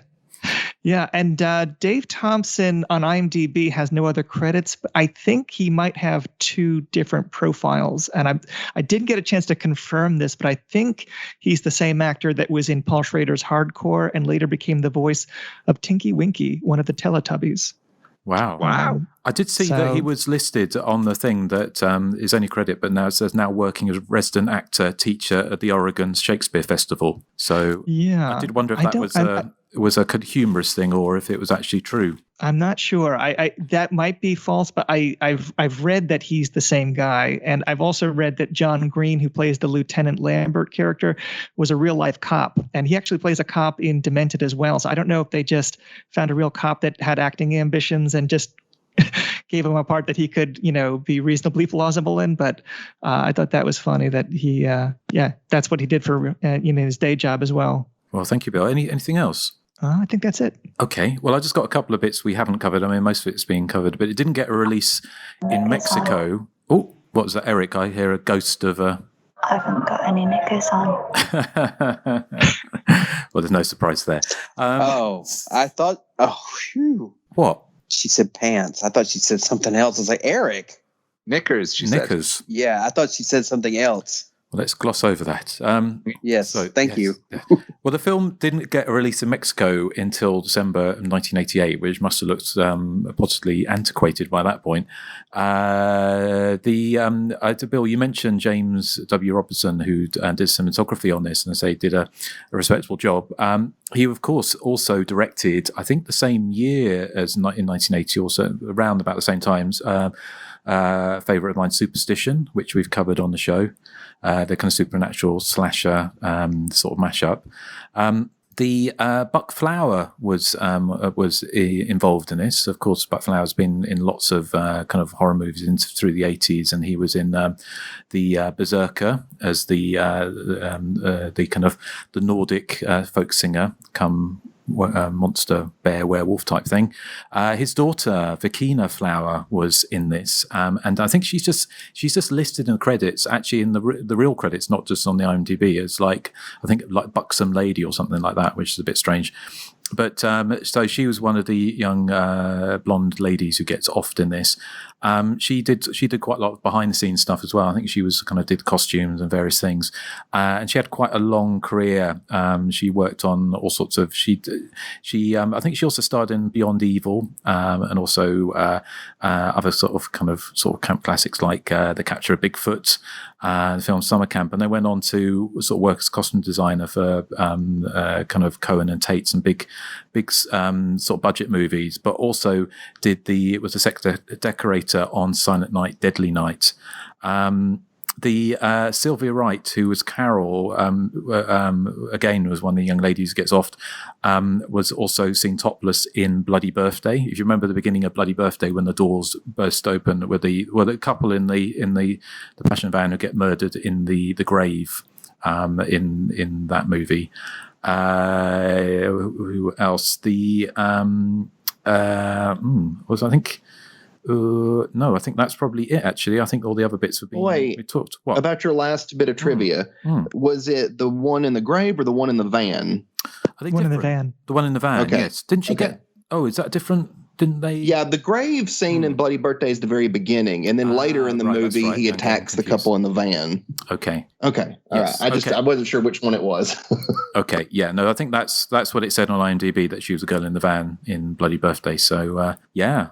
I mean, the only other things to mention is it was produced by Four Features Partners, who also made Demented and To All a Good Night. I mean, IMDb does list a US theatrical release, which didn't happen, through Intercontinental Releasing Corporation, IERC, who also put out To All a Good Night, Home Sweet Home, again, which didn't, as far as we know, didn't get any kind of theatrical release, but were also listed, and obviously, unfortunately, IMDb is not the most reliable always of information, but put out films, fellow slashers like Open House, Killer's Delight, which is kind of the earlier sort of kind of slasher movie, and Evil Judgment, which is quite a nifty, if I remember it correctly, Canadian slash movie. From the early 80s, which is very, very obscure, but I did review it on Hysteria Lives, and I'd sort of like to cover that at some point. So yeah, I think that's all. But after that, we also have an extra special treat, courtesy of Bill, is 2 interviews you've done. So Bill, can you tell us a little bit about who you managed to speak to? Yeah, the first one is Michael Sequela. He was the associate producer on the film. And he's today an actor, producer, writer, and director. And he put me in touch with Dave Galuzzo, who's the lead singer of The Names and subsequently the lead singer of The Clowns. So yeah, I spoke to both of them, and here are the interviews. Bill, Michael Sequela. Hey, how you doing, Michael? Good. I just got out of the hot tub. Sorry I missed your call. That's okay. It's all right. I appreciate you talking to me about this. This is not an easy film to find information about. It's crazy that you're even thinking about something we shot in 1980. Well, you're in luck because I got a couple of numbers for you. So. Well, is this your first movie? No, my first film was a movie called Used Cars with Jack Warden and Kurt Russell. I was Jack Warden stand-in, and I got my union card. They gave me a couple speaking rooms. Okay. I worked with Zemeckis and Spielberg. It was my first project with the big boys. So Used Cars, would that have been shot in 79? 79, and we wrapped in January of 80. January of 80. Because I wasn't sure if Terror on Tour was also 79, but maybe it wasn't. No, it was 80. It was October, November, December of 80, right before 81. We were all done by Christmas of 80. There was a video operator guy that was doing the video stuff in the movie Used Cars. He was doing playback when Kurt Russell was kissing the girl and the president was talking. So this video guy, I can't remember his name, but he liked me, and he took me to a meeting, and I met Sandy Kolb and Dino De Laurentiis, because Sandy and Dino were partners in some stuff. But I ended up being a PA, but I got paid. And that was they gave me $400 a week back then. It was a lot of money back in the 80s. And then Sandy says, I want you to meet Don Edmonds, we're getting ready to do some horror films. So I got the call to go see this guy. So we all met at a place called Dupar's. It's a big pancake house where a lot of movies were made, a lot of deals were done there. Visit Laurel Canyon and Ventura Boulevard. You name the stars, I seen them in that place. So we had this huge meeting in the back. We all sat down and said, we're going to do 4 horror films. Sandy Cobb Intercontinental Releasing Corporation is going to do Home Sweet Home, Terror on Tour. Was Demented one of them? No, I don't remember. There's 4 of them. So we had the meeting, and I was in the meeting, and they told me, okay, you're going to be an associate producer, and you're going to do this, and you're going to do props, and you're going to do sets. I go, what? I'm a freaking actor. And they wanted to do 4 back to back to back, and they wanted to bang them all out so that you go from one film to the next. 2 crews doing 2 different movies. I did Home Sweet Home and Terror on Tour, and then the other 2, To All a Good Night and something else, was done with another group, although I was involved with those. I wasn't actually on the set. We made 4 films for $75,000 a piece. That's what we spent on those films. So as an associate producer on the film, I mean, I know that you were doing property master and set decorator role on Home Sweet Home. Were you doing anything similar on Terror on Tour? No, actually, no. I was actually a producer. I helped with casting. I helped with locations. I helped with everything. I took the 4 rock and roll guys back and forth to the hotel, and I checked them in. I took them out. I was like Don Edmonds was director producer, but he wasn't a really good producer, and he wasn't a really good director, but he was a pain in the ass to work with. He trained me, he got me going. He really started my career, but I kind of was more like a second assistant director than anything else. The worst part of that film was we were all filming, and these rock and roll guys, some of them came from big groups, some of them, they got together out of Rockford, Illinois, and they were best friends with Cheap Trick.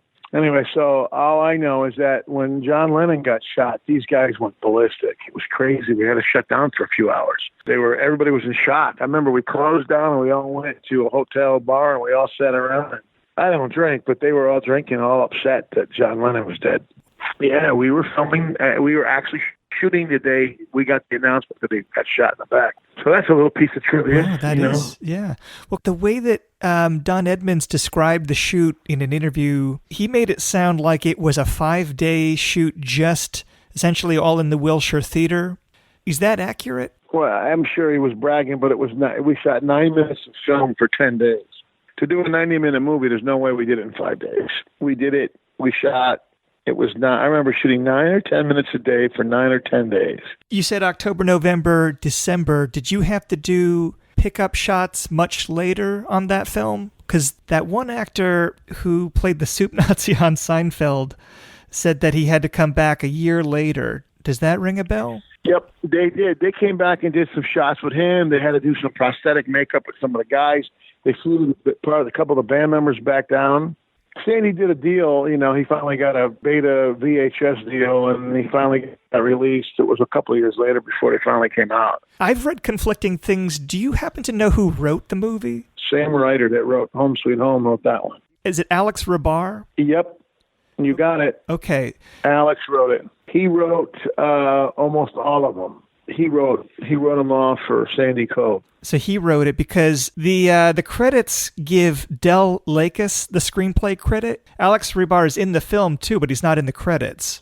So I just wasn't sure if there was a story there. Yeah, I didn't put myself in. I could have put myself in all of them, but I didn't. I didn't put myself in any of them. I didn't like them. I was working with the big boys on the A pictures, and I didn't want to start. Yeah. Everybody kept saying, "Don't do B movies. You'll never be an A actor." So I didn't put myself in any of those. You said there was 2 films, 2 teams, because... Yeah, right. I remember that we did Home Sweet Home and we did Terror on Tour. The guys who did To All a Good Night and the other one, which I remember, we were all together, but we split up. Okay. So I remember. I know that Michael Seibel, and I can't think the guy's not Cunningham. I can't think his name. He was big-time DP. I remember... He would fly all over the country, and he was filming a lot of stuff. James Robertson? Yeah, that's it. James Robertson. James and Michael shot the 2 that we did. There's another. This is so funny. Is that I got interviewed a few months back, and again this morning he sent me some stuff. They're doing a big thing on Buck Flowers because Buck Flowers was on our projects too. Did he quit the film? Yeah, Buck quit. He did Home Sweet Home with us. But when we did Terror on Tour, halfway through him and Don got into a huge fight, and he walked off. But he left his daughter, Veronica, whatever her name, I can't remember her name. She was She stayed with us. Yeah. Verkina Flower, I think. Yeah, Vertina Flowers, yeah. She had a bit part, and I think she did wardrobe for us. Something like that. What was the band like to work with? You said that obviously they weren't trained actors, but were they comfortable with it? Were they nervous? Yeah. The boys in the beginning didn't know what to do because I remember picking them up and then bringing them to set for the first time, and they go, "What do we do? How do we do this?" And they all had their scripts. And I remember talking to them in the car. I don't know. I tried to calm them down. I acted like I was a big-time professional, but really it was only like, my second project. I brought them to the set, and I remember them. They were excited. They had a lot of energy. They were nervous, but once they got up there and they started playing, they started shooting them doing the music first to calm them down. They got up on stage, and they took their positions, and they had the half clown makeup and half prosthetic. And they started. And after that, they were pretty good. And I remember them going to different parts of the theater. They would run their lines because they all had lines. And, you'd sit with them and you would work with the drummer, or then we would work with the guitar player or the singer. Do you remember much about the Home Sweet Home shoot? Oh, yeah, I do. I knew more about that than I did about Terror on Tour. What was that environment like compared to Terror on Tour? It was all on location up in Northridge. We were up at Granada Hills, Northridge, up on top of the hill there. It was mostly, a lot of it was a night shoot. I remember working with Jake, Body by Jake, Jake Steinfeld. Sure, Jake Steinfeld, yeah. Yeah, Jake did that movie. He was the bad guy, the killer in that. And, everything was good. It was well lit. The camera was great. We used the old Mitchell cameras.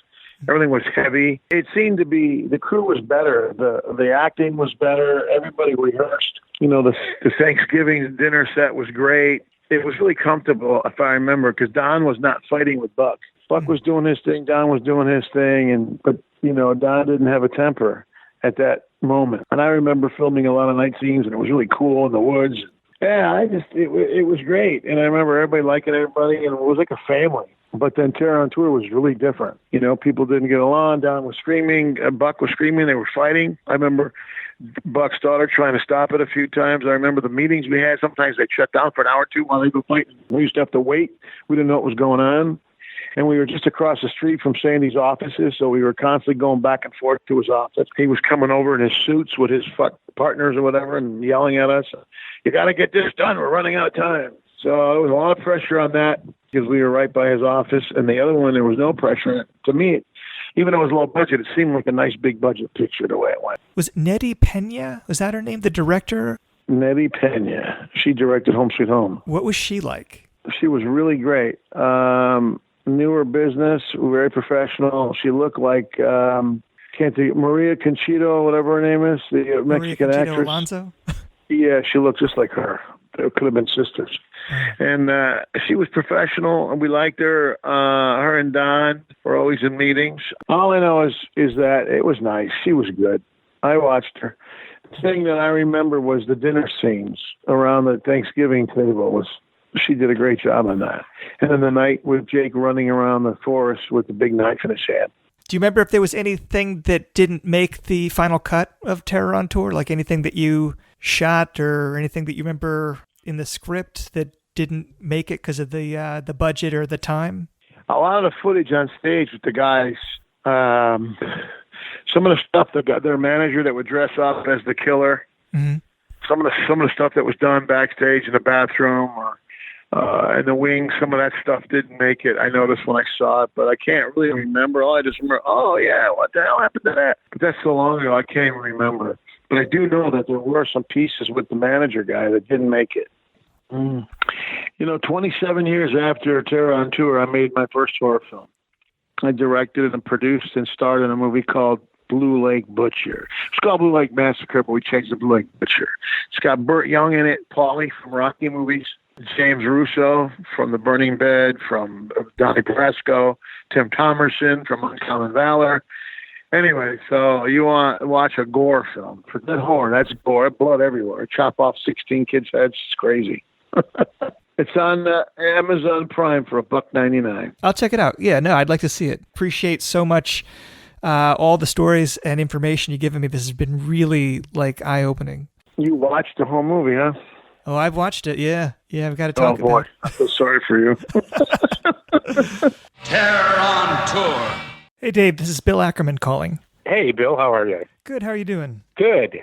Thank you so much for taking the time. Oh, no problem. It's I haven't thought about Terror on Tour forever, so you'll be taxing my memory. Well, let me ask you this. How did the names get involved with the film? Let's see.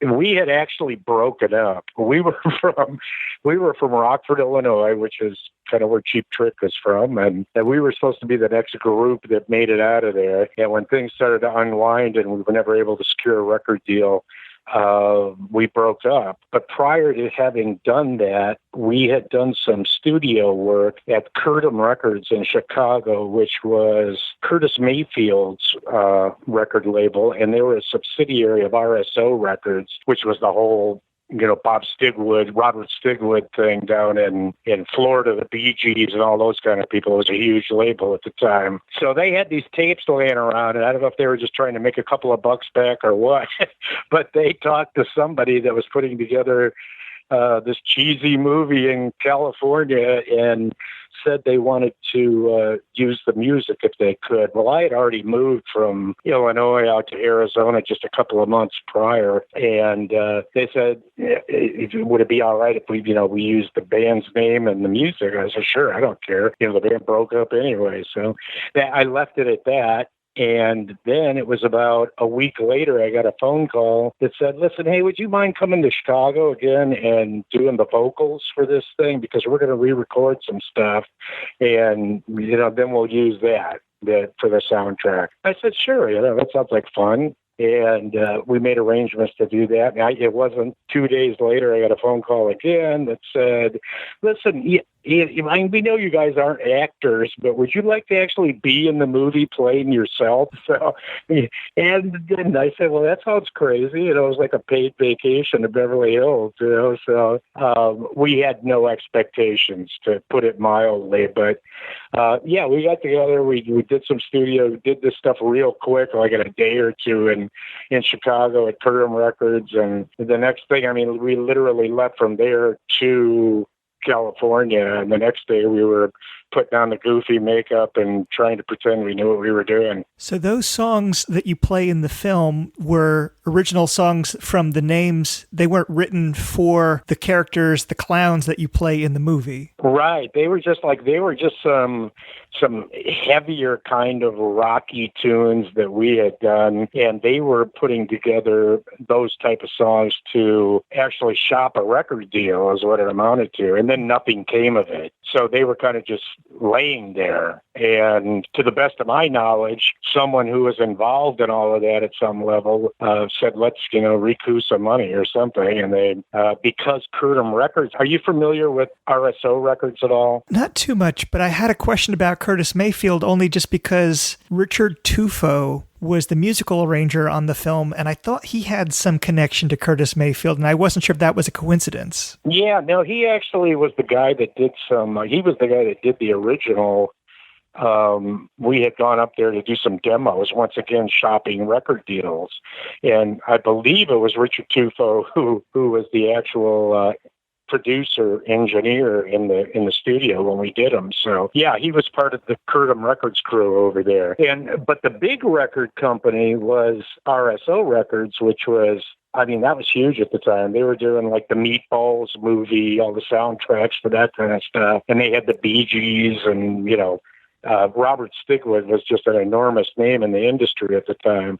So the Curtis Mayfield's little label, Curtom Records, was actually a subsidiary of RSO, which was the big company. Okay.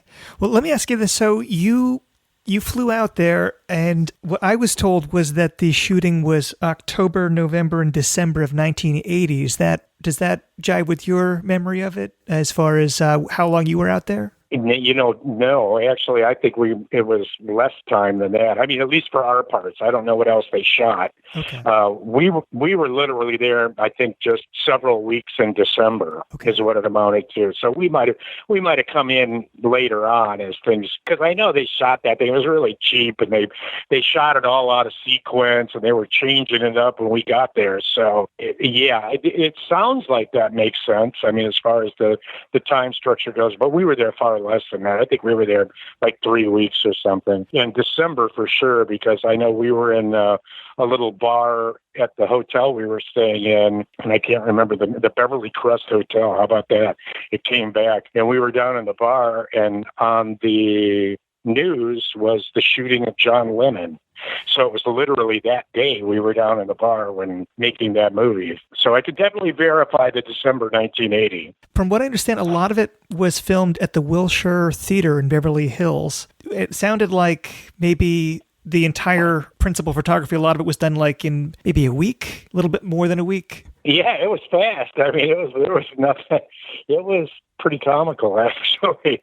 But you have to understand, we didn't have a clue. We'd never been around the movie business at all. We were just a bunch of yokels from Rockford, Illinois, 80 miles outside of Chicago, and this was our first ever being around any type of a movie thing. So once again, we had no expectations. We kind of knew it was going to be a goofy film, and it proved to be so. I mean, did you guys laugh about the fact that it was so blatantly copying the look of Kiss? I mean, was that considered kind of a big joke to you guys? Yeah, we actually hated it, to tell you the truth. It was hysterical. Yeah, we didn't mind doing the face thing because that was just cushy enough that it was okay. I mean, if you're going to do a stupid movie, put on some stupid makeup and, make it interesting.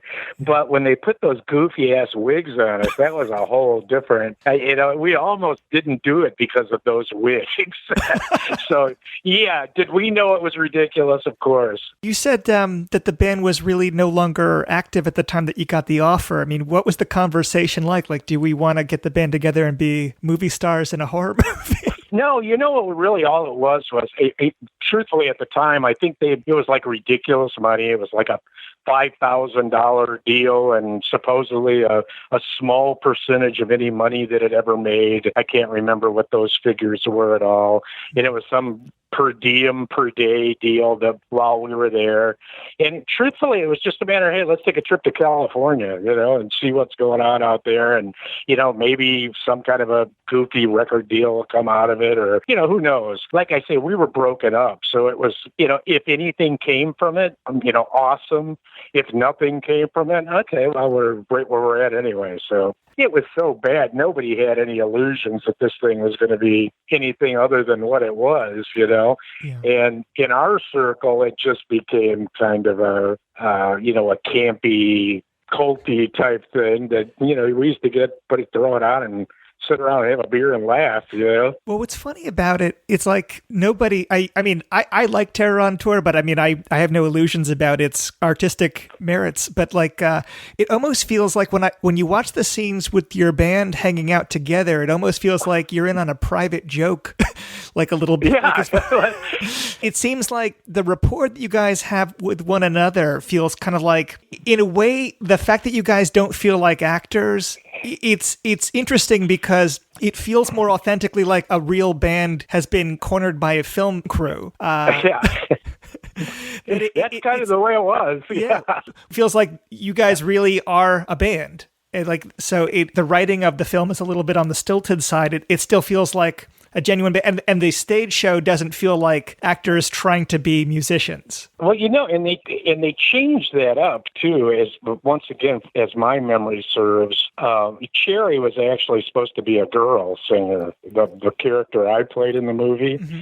So they kind of, I don't have a lot of lines in that or anything, but that was supposed to be a female part. And I remember they were rewriting stuff literally as we were sitting in the theater, and the guy that actually wrote the original script was like throwing a fit. I think he left, as a matter of fact. I seem to have a recollection of him just getting, angry and leaving because they were taking his script and doing things with it that he wasn't necessarily pleased with. So. That's funny because Del Lekas is credited on the screenplay on the film, but I thought it was Alex Rebar, who wrote some of the other films for that producer. And he shows up in the film. He's the guy that played the Incredible Melting Man, and he's got like a bit acting part in the film, uncredited. But what I understand is that he wrote the script, but I don't know. Like, he was on set, but I don't know how much you would have been in on the whole screenwriting process. No, you don't. I really don't know. All I can tell you is there was, what I do remember is the original guy that wrote the script was sitting in the theater and complaining that this other guy was taking what he had written and, in his mind, perverting the script. So, and I believe he left. I mean, from my recollection, he left that day, and I don't remember ever seeing him again. So who wrote it?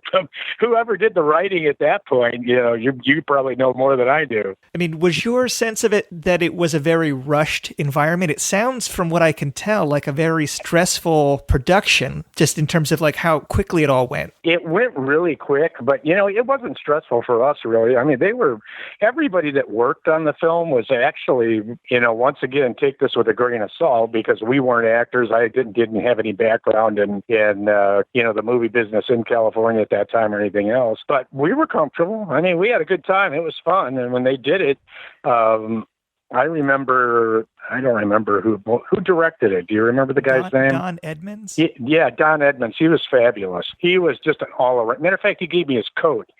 He was an all-around. Yeah, I mean, he was just a great guy to hang around with. And the guy that filmed it, I think his name was Roberson or something like that. If that rings a bell. His name was James Roberson. Yeah, he was relatively good. The lighting and sound guys, I don't think were the best in the business, but a couple of those guys were good, and I mean they made us feel comfortable, and they didn't really have any reason to. As far as being rushed, I mean, all the things that we had to do, I mean, those songs were songs we played anyway, so it was just a matter of getting up on the stage and pretending that it was kind of a totally different band that we really were, with the goofy clothes and the obviously ridiculous hairdos and stuff. But it was comfortable. It was fun. We had a good time. Did you shoot many scenes that didn't make it into the final film? I know that other guys did in the band, but mine not necessarily. So did you, when the film was over, was there ever like talk of putting these songs out on a record, or did you ever get approached to do any live performances as the Clowns? No, we didn't. Or at least, once again, I had already left Illinois, so everybody else went back to Illinois. And at that point, our current management and everything was back there. So I was just kind of totally out of the loop, because I had moved to Arizona. I'm still in Arizona. So no, there was never, we had talked before we left California that if something did arise, would everybody be willing to do it? And it was pretty much a sure, why not? We'd be stupid not to. Yeah. But no, I don't believe anything ever came of it. Nothing ever came to fruition that I'm aware of. So okay, a lot of that cast also was doing double duty on like costumes or grips or like technical roles. It's interesting. Where even the one of the writers, it's like many people wore multiple hats on that production, from what I can tell. Yeah, it was. I think they were just trying to get through it, to be honest with you. There was some people, all kidding aside, we weren't part of this group, but there were some people that were serious about they were young actors, and they were trying to come up, and they were taking things very seriously. And truthfully, we never did. I mean, from the moment we got there, we thought it was ridiculous and fun and hysterical. But there were a couple of people there that were like in character, As a matter of fact, the Soup Nazi guy was one of those guys. He was very serious about his role and becoming a big actor in the future. So no matter how they try to write it off, there was some people that actually were very committed and dedicated to their craft as they were making that film, which I know is really hard to believe, but it's true. I know that the guy that did makeup on there had done a lot of makeup for some relatively large Western films and that sort of thing.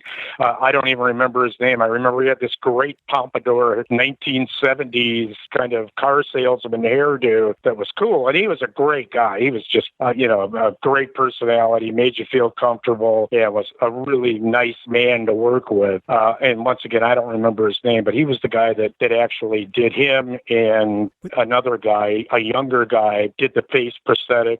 But this guy was the actual makeup creator, I guess. And Jack Petty? Yeah, Jack Petty. He was actually a very nice guy, at least to us. So. Yeah, well, it's funny because Jack Petty had a pretty impressive career prior to Terror on Tour, and then his assistant Steve Laporte went on to really big movies, including Beetlejuice and a whole lot of stuff. I mean, he has a website. No, Steve Laporte did that. He was the guy that did the rubber on the face, on those mask things. And Jack Petty was like the makeup hair guy. This is just a random side question, but I noticed that your bass player has the name Rick Stiles in the film, but I thought his name was Rick Saluga? Yeah, Rick Saluga. He was and here's a bit of trivia for you. Rick Saluga was actually the original Cheap Trick bass player. I knew that, yeah. For a very short time. And then Tom came back, and they ended up getting Tom back in Cheap Trick. This was in the very beginning when, they were still basically doing cover tunes and a couple of Rick Nielsen's, songs that he had written. But yeah, we were all like through that. That was kind of our clique back there, the whole Cheap Trick thing and the names and that sort of thing. So it was like an ulterior lifestyle, literally what you see and hear on that film as to what we were doing in the clubs back there. We were working like 23, 24 days a month, Did Cheap Trick ever see Terror on Tour? Oh, I have no idea. I would imagine.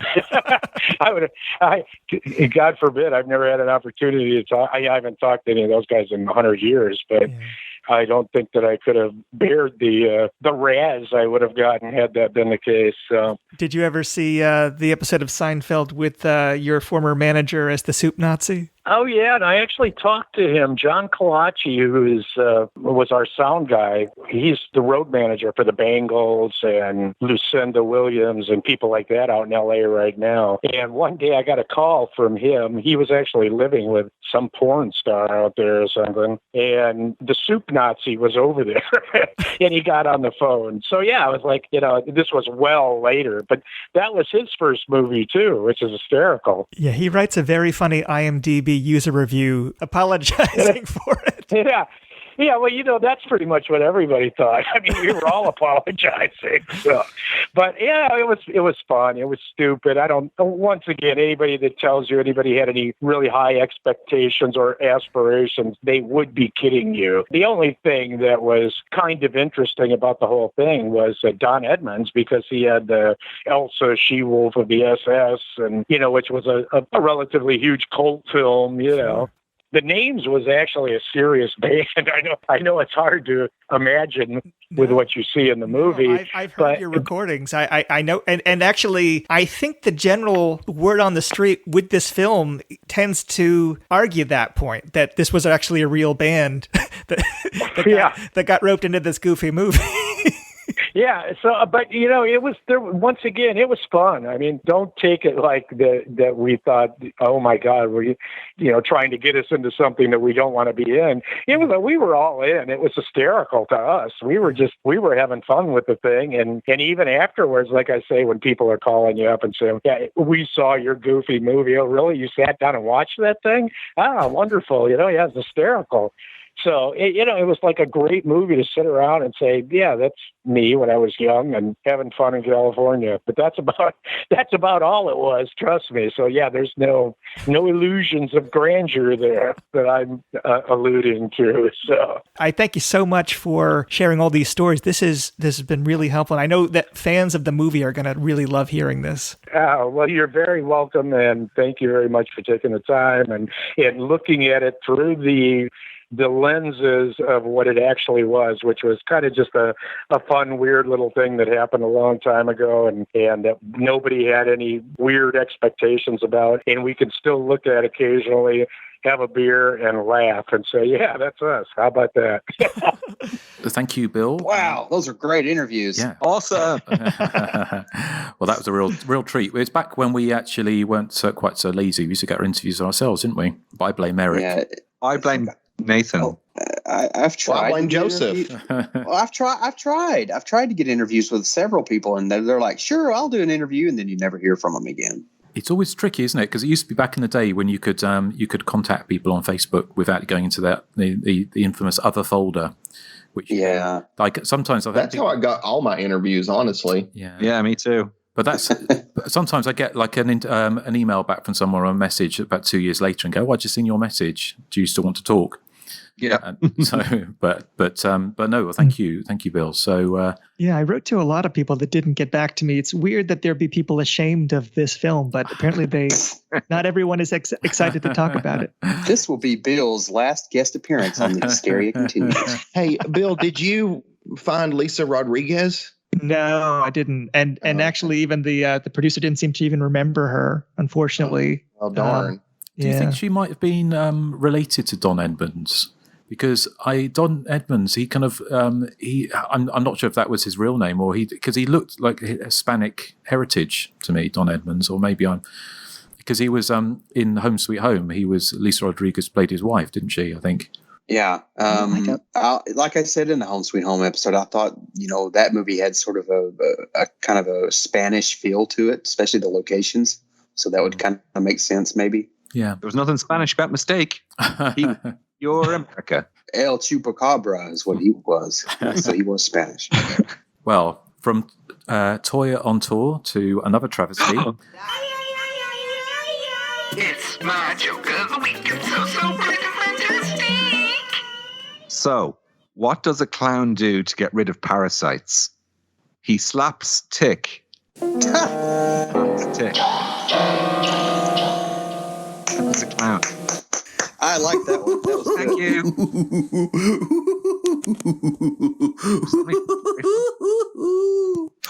Billy Vidrine again. Yes, and apologies for mispronouncing your last name, Billy. But that was the last of your evil laughs. So thank you for those.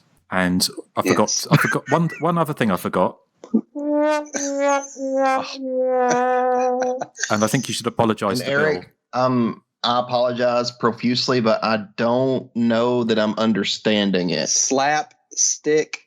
Yeah, Tick. but what does it have to do with parasites? A tick is a parasite. Slap tick. Slapstick. You slap the tick. Slapstick. Yeah. Oh.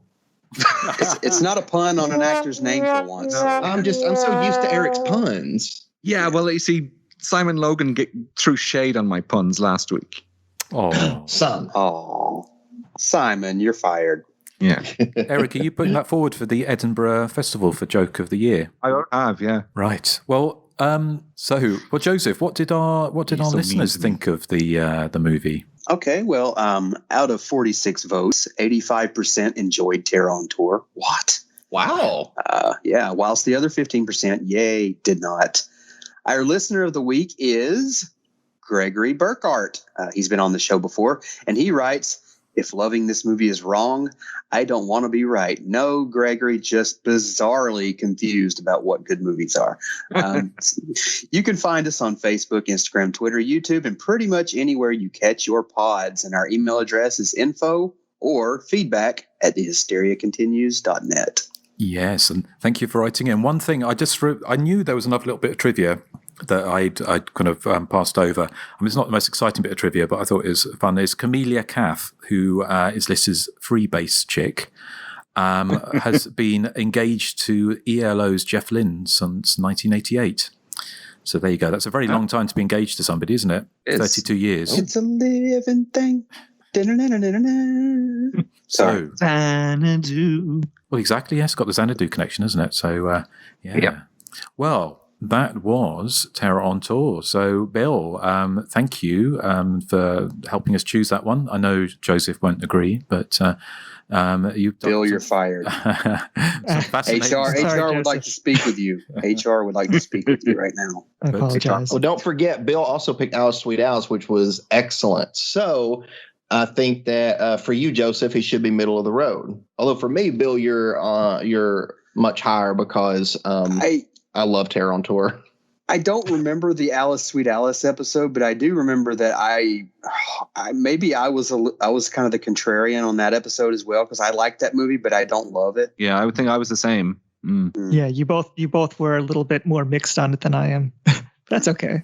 But well, thank you, Bill. What say you were obviously, you know, I'm sure many people are looking forward to supporting characters, maybe making a return at some point soon. But you've also been involved with a number of projects, haven't you? Do you want to tell us a little bit about some of those? Sure. Yeah, I think I worked on a couple things with a friend of the show and also a guest of many episodes of your show, Amanda Reyes. We did the commentary for Last House on the Left a while ago, but we did the commentary for Pray for the Wildcats for Kino Lorber. It's a TV movie, the Andy Griffith and William Shatner. That came out a few months ago. She and I co-wrote a book called The Blood and Flesh Files for Severin's Al Adamson Masterpiece box set. That's coming out. I think it's already starting to ship, but that pretty much took a lot of my winter up. Wait a minute. Was it a booklet or was it like the a book? It's kind of in the middle. Like it's like 117 pages. Like, and we go into the history of every film. I did interviews. Bill's out writing books, and I'm sitting there complaining about Terror on Tour. I'm doing something wrong with my life.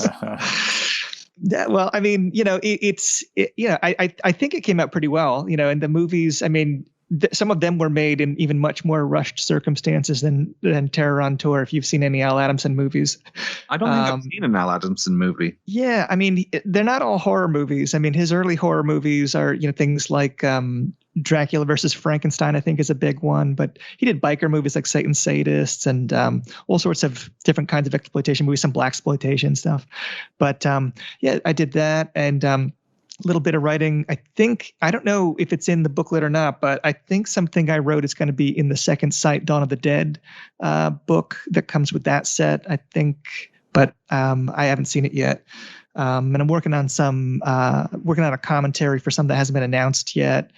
So yeah, like I did some liner notes for another thing that hasn't been announced yet. So like the home video stuff is kind of the time that I would be spending on doing the podcast. I've been working on that. So it's just kind of like when I have the time, because, you know, this is my day job.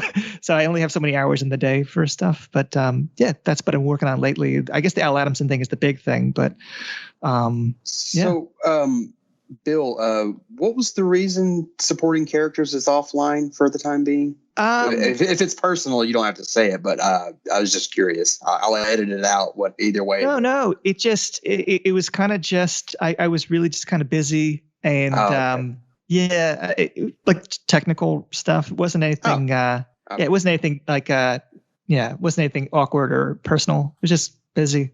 I gotcha. Well, we've all had times, haven't we, where we've you know, real life kind of gets in the way, doesn't it, or other projects. So, but no, well, that sounds.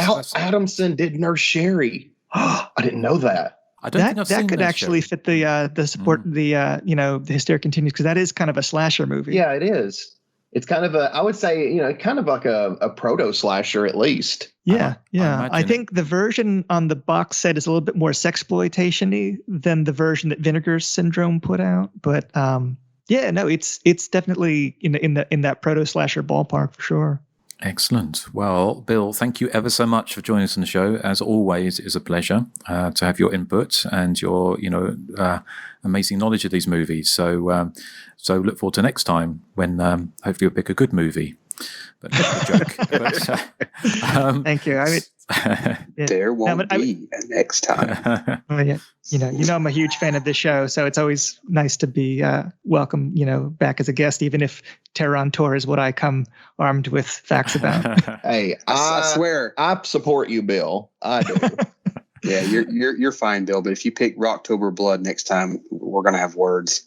Oh no, I've got stories about Trick or Treat. If you ever cover that. Oh, I'm sure. Which one? The Skippy one or the other Skippy one? The other heavy metal. Yeah, the heavy metal horror movie. Not Trick or Treats plural. I'm surprised Nathan hasn't picked that one. Oh, I want to, but it's just I'm trying to wait till no it's my longer pick around Halloween. Bill is no longer allowed back on the podcast. Hey, Bill, Nathan an idea. Bill, when I pick Trick or Treats, you got to come back on the show for that one. I'll be washing my hair that day. Okay, I will come back. Okay, excellent. Right. Well, I guess it's time to say what we're covering next time. You guys know what I'm going to pick, but this is a test for Bill. Bill, I'm going to say the opposite of what our next pick is, and you've got to try and guess what it is, okay? So this film is the opposite of Get Dressed for Your Savior. Is it Strip Nude for Your Killer? It's Strip Nude for Your Killer. Yes, indeed. Well done. You win tonight's Star Prize, which is A Night of Passion with Nathan. Nice. Is that Star Prize? You two can discuss your you two can discuss your movie tastes with one another. Second prize is 2 Nights of Passion with Nathan. We have excellent movie tastes. Well, I'm glad to see you're keeping it classy, Erik. So, possibly one of the most highbrow and intellectual and classy of the Jelly, or maybe not. Yep. Can we pick a good movie soon? No, actually, I don't really remember Strip Nude for Your Killer all that much, so I'm really looking forward to revisiting it. It's something, all right. I actually got quoted on the original My History. You did. Yes, it's trashy fun. Yeah, that was the one. So, to play out with, I think we'll play out with the song that Nathan and Erik like so much. Oh, awesome. Love that tune. I do too. Well, thank you for listening to Hysteria Continues. And again, thank you, Bill, for joining us. And catch us next time. And say goodbye to the good people. Bye. Bye. Bye. Some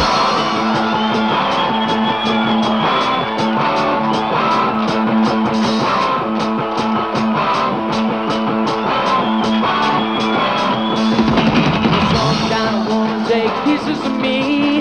Oh, and that kind of woman